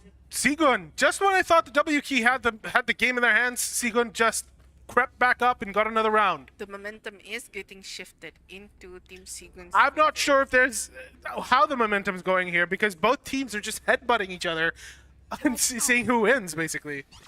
I'd say it depends on the confidence of their push. Maybe. It seems like Sigun is going for an eco around here, even though they have enough money credits for weapons. They're choosing to stabilize their economy, I think, so then they can full buy the next round. And look at that one way coming in from Hype, just denying any possible pushes coming in from WK. They know if they push that, it's going to be risky for them. But Ken and Pia have got each other's backs. They're not letting up. A one-way smoke is actually way better deterrent than a regular smoke. Definitely. Because it deters both sides from pushing. But a regular smoke, someone can just push through.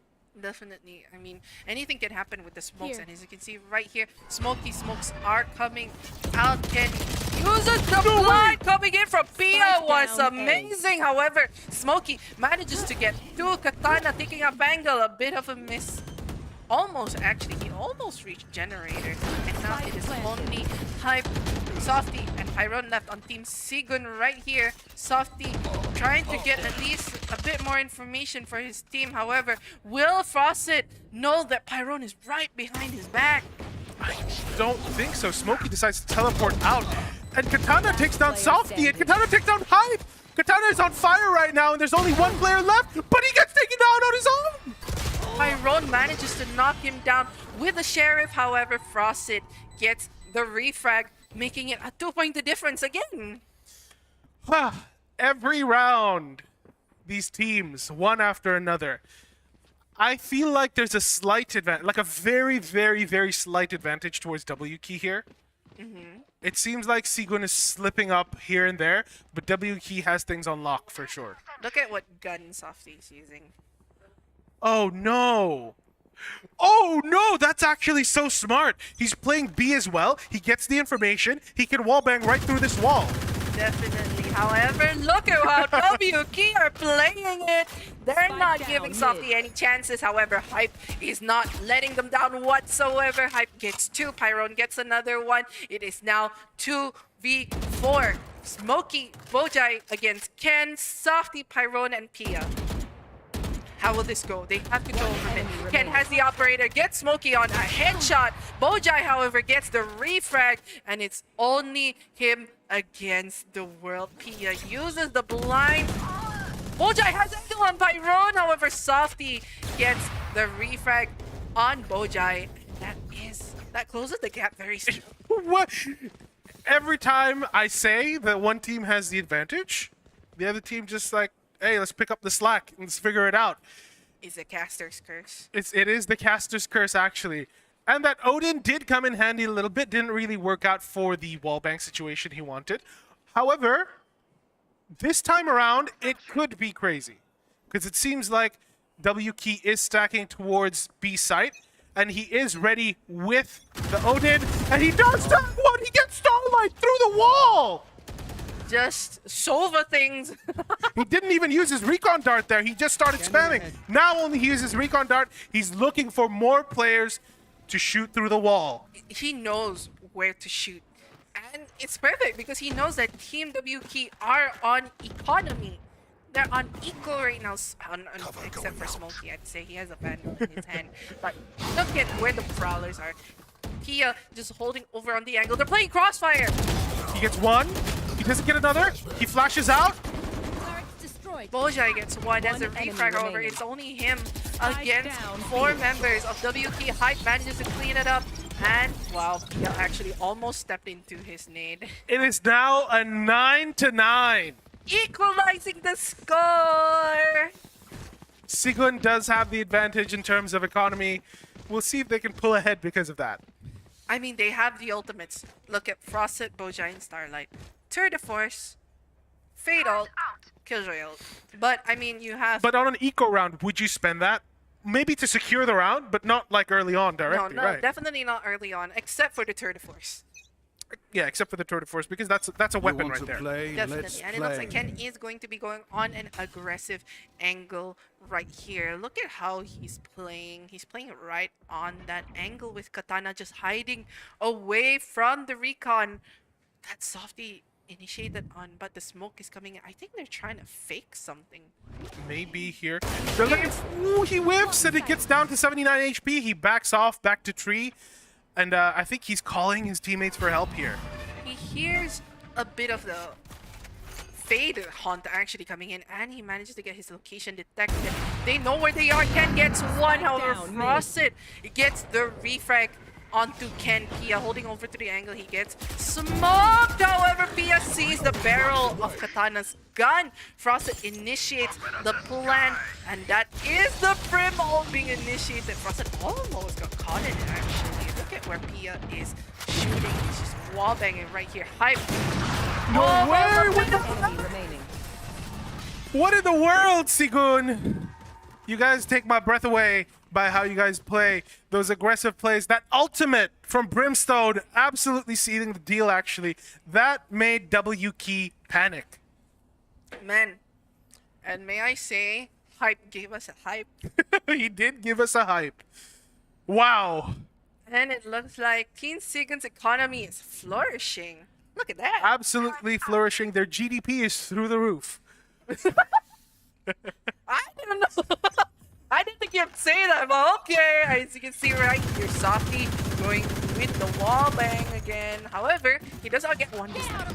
He doesn't get one this time. I think it's a matter of timing. He needs to be careful with how he does this. Oh, and the drone doesn't go through. Fall short. Oh, he's making a bit of a drawing there. But it's okay. It looks like Team WK is going in for a beaming push Katana with the Jet Knives over here. They have the information. Katana gets Softy, the attacker. Killjoy gets initiated the lockdown. As he like to say, smoke's coming out. Katana gets hype. Will he get 3 though? He tries to get Pyro, who's right there. He manages to dash away just in time. Ken manages to shoot him through the smoke. Another one through the smoke. What is this man on? He got 2 frags with a classic. Ken on fire today. Look at how Team WK is actually holding it.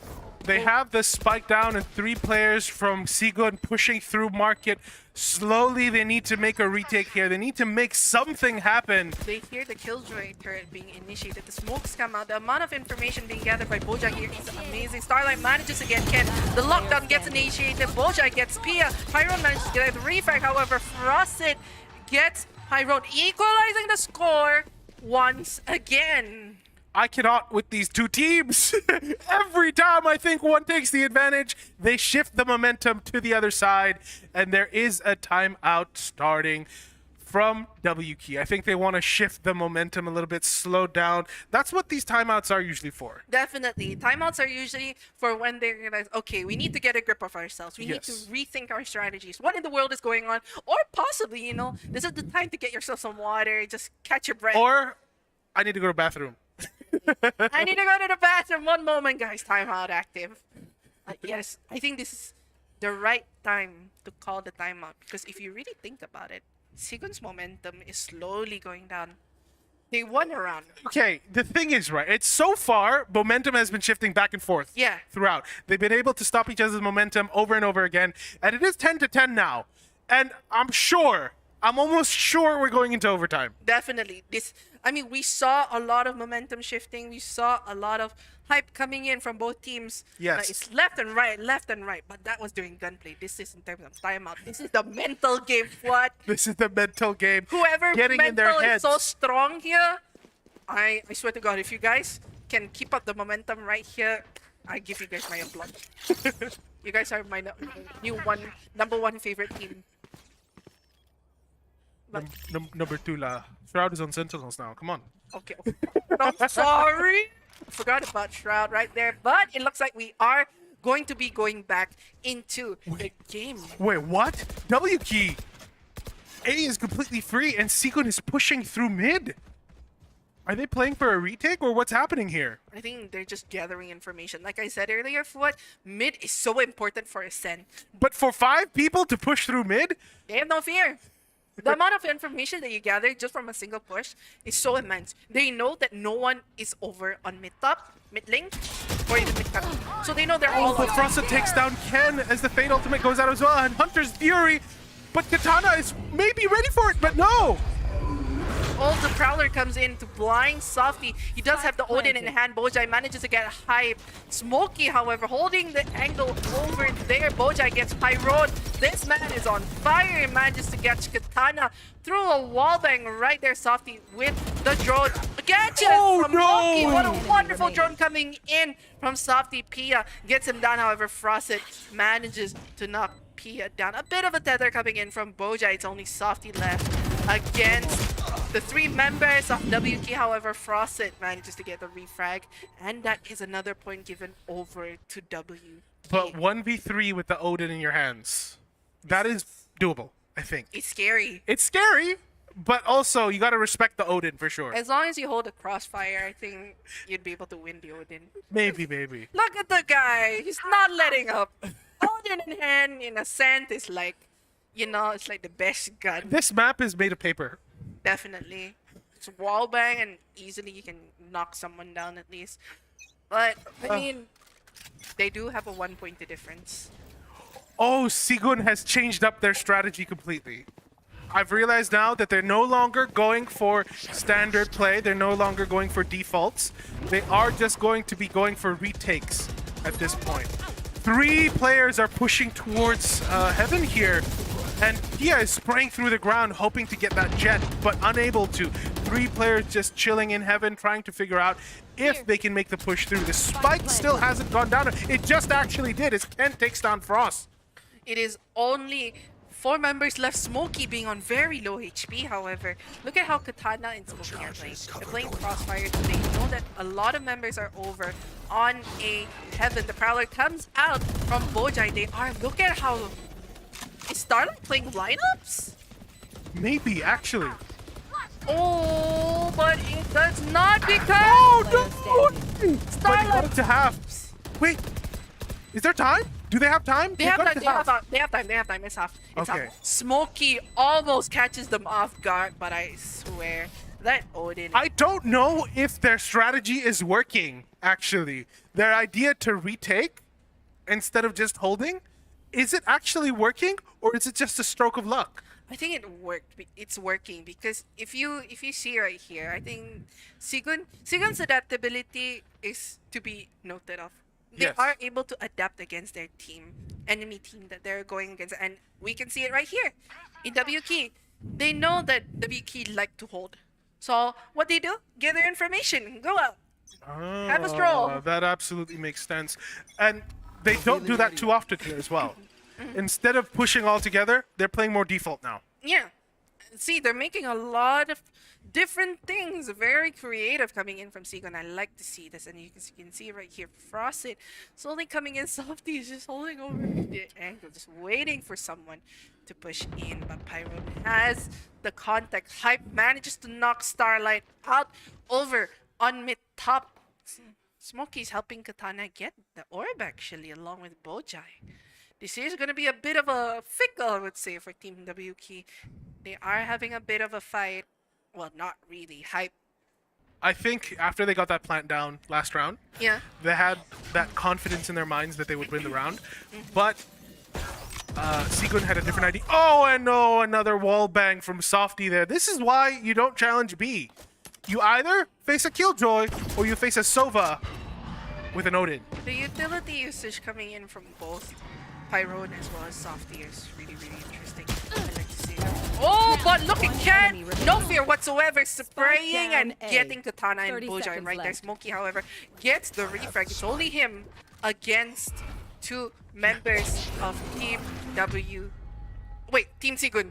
I almost said the wrong team, but it looks like Pyron is ready for the Omen TP rotate Softy using the shock darts to try and see if he can get a few more picks. He is down on 27 HP, however, Pyron catches him off guard with Softy making a lot of noise onto stairs.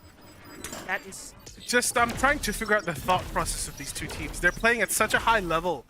It's difficult to really grasp their ideas. Match point. This is high level Valorant. I understand. I mean, what I was about to say was this is where strats are so important. Yes, exactly. As you can see right here, the strats being initiated by Sigun is just an obstacle, I would say, for W Key. They need to be able to figure something out in order to stop Sigun in their tracks. Because as you can see right here, it's match point. Yes, Sigun is at match point, but I feel like they might be feeling the pressure at this point. This is when you whiff your shots. This is when you feel choked up. This is when it is most difficult to play the game. As the A push is slowly happening from W Key. Can they turn this match point into an overtime? Though I do think that W Key has the potential. They need to... How do you say this? They need to step up. Yep. They need to step up their game for sure. Because 2 rounds in a row now, Sigun has had an answer for them. And Ken is looking at the wrong place at the wrong time and whiffs the operator shot.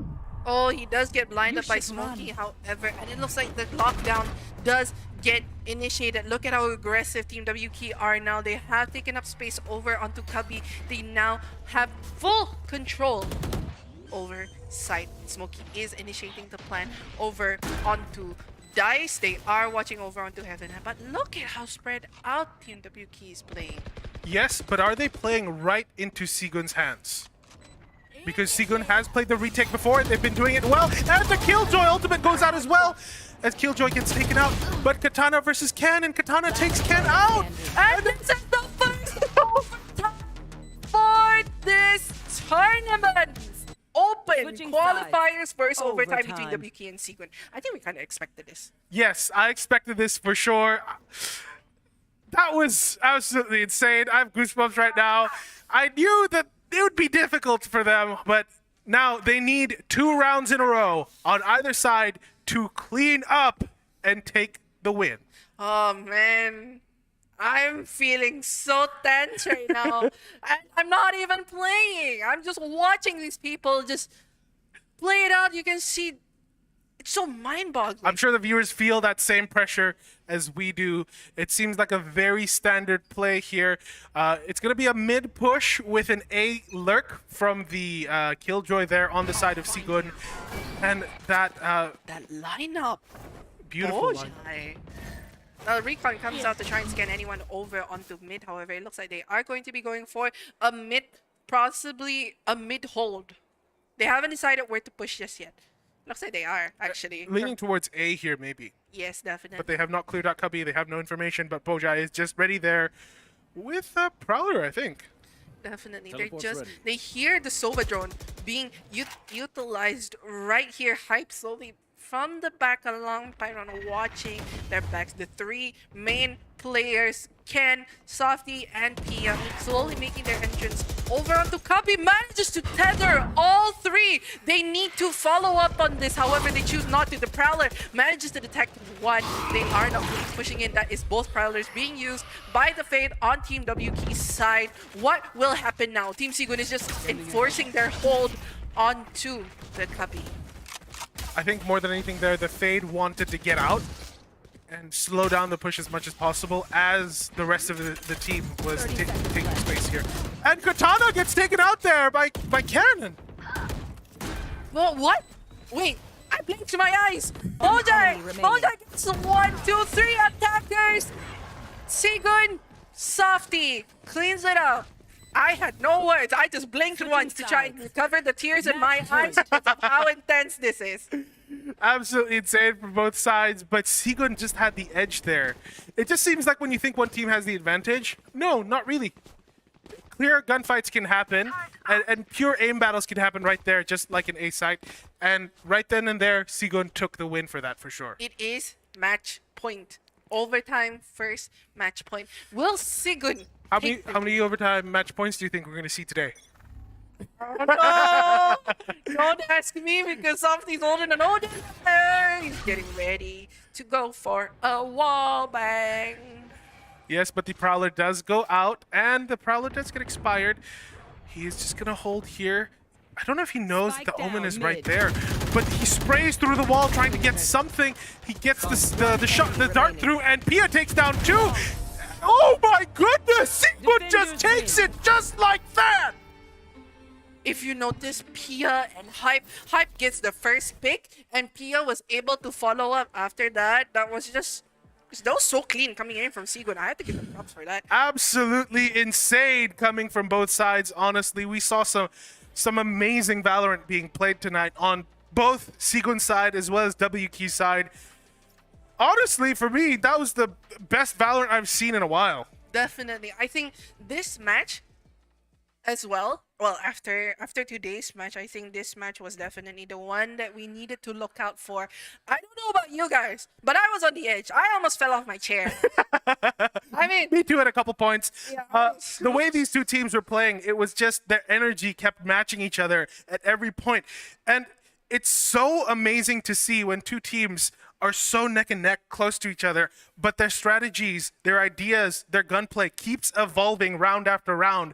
And for every question that Sigun set or WK set, the other team had an answer for every single time. we had a lot of momentum shifting as well. I think we saw that a lot. Fuad, sometimes the momentum shifted over onto Sigun, but then WK took it out, and then they had the Nissan. If you notice, both teams actually had one timeout for both Yes. sides. So this is, as you can see, I mean, they probably felt as tense as we were. We were just watching the bubble for those two teams. Well done to both teams.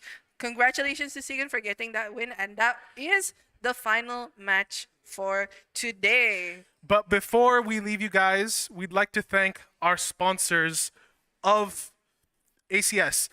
Thank you to all of our sponsors for letting this tournament happen, and I'd like to read out the sponsor for you guys. The main sponsor being Progresif, official lifestyle brand Boeffi, official restaurant Jollibee, official isotonic drink UC1000, official merchant wallet pocket.com.bn, official vehicle sponsor Hyundai, official energy drink Red Bull, official tech sponsor Yappe IT Store, official pizza sponsor Pizza Hut, official performance partner Nissan, and Mochi, take the rest away. We'd like to also thank our fan sponsors, MOC Logistics, Pop in the Box, Burgers and Grills Brunei, T4 Brunei, Monkey Bars, H22 Workshop, GT Engineering. We'd also like to thank our production partner, Lailatus Shazana Studio. We'd also like to thank our logistic partner, Mortar Events, our marketing partner, Hoko Agency, our digital partner, Alfred, and our social media partner, Rano Adidas. And that's it for today, everybody. The second day for ACS Open Qualifiers Valorant Season 1, Day 2. And we'll catch you guys tomorrow. My name is Fuad. And my name is Chimo. We're so excited for the rest of ACS Valorant. Definitely. I think he's excited. I'm excited. You guys ready to get your Valorant on? We're both ready. We'll see you guys tomorrow. Bye-bye. Bye.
Hey, one pizza but don't want to share? We've got Pizza Hut's My Box. It comes with one pizza and a side with multiple combinations. It's the right size lunch for you and only you. No sharing required. Get your My Box today, only at Pizza Hut.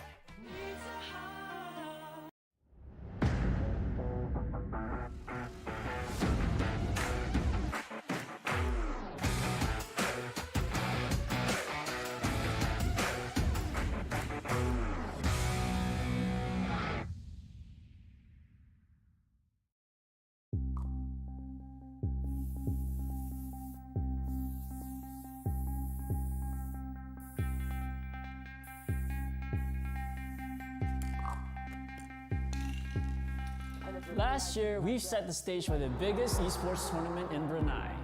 A platform where legends are made. A $25,000 prize pool and a spot to show who was the best PUBG team in Brunei.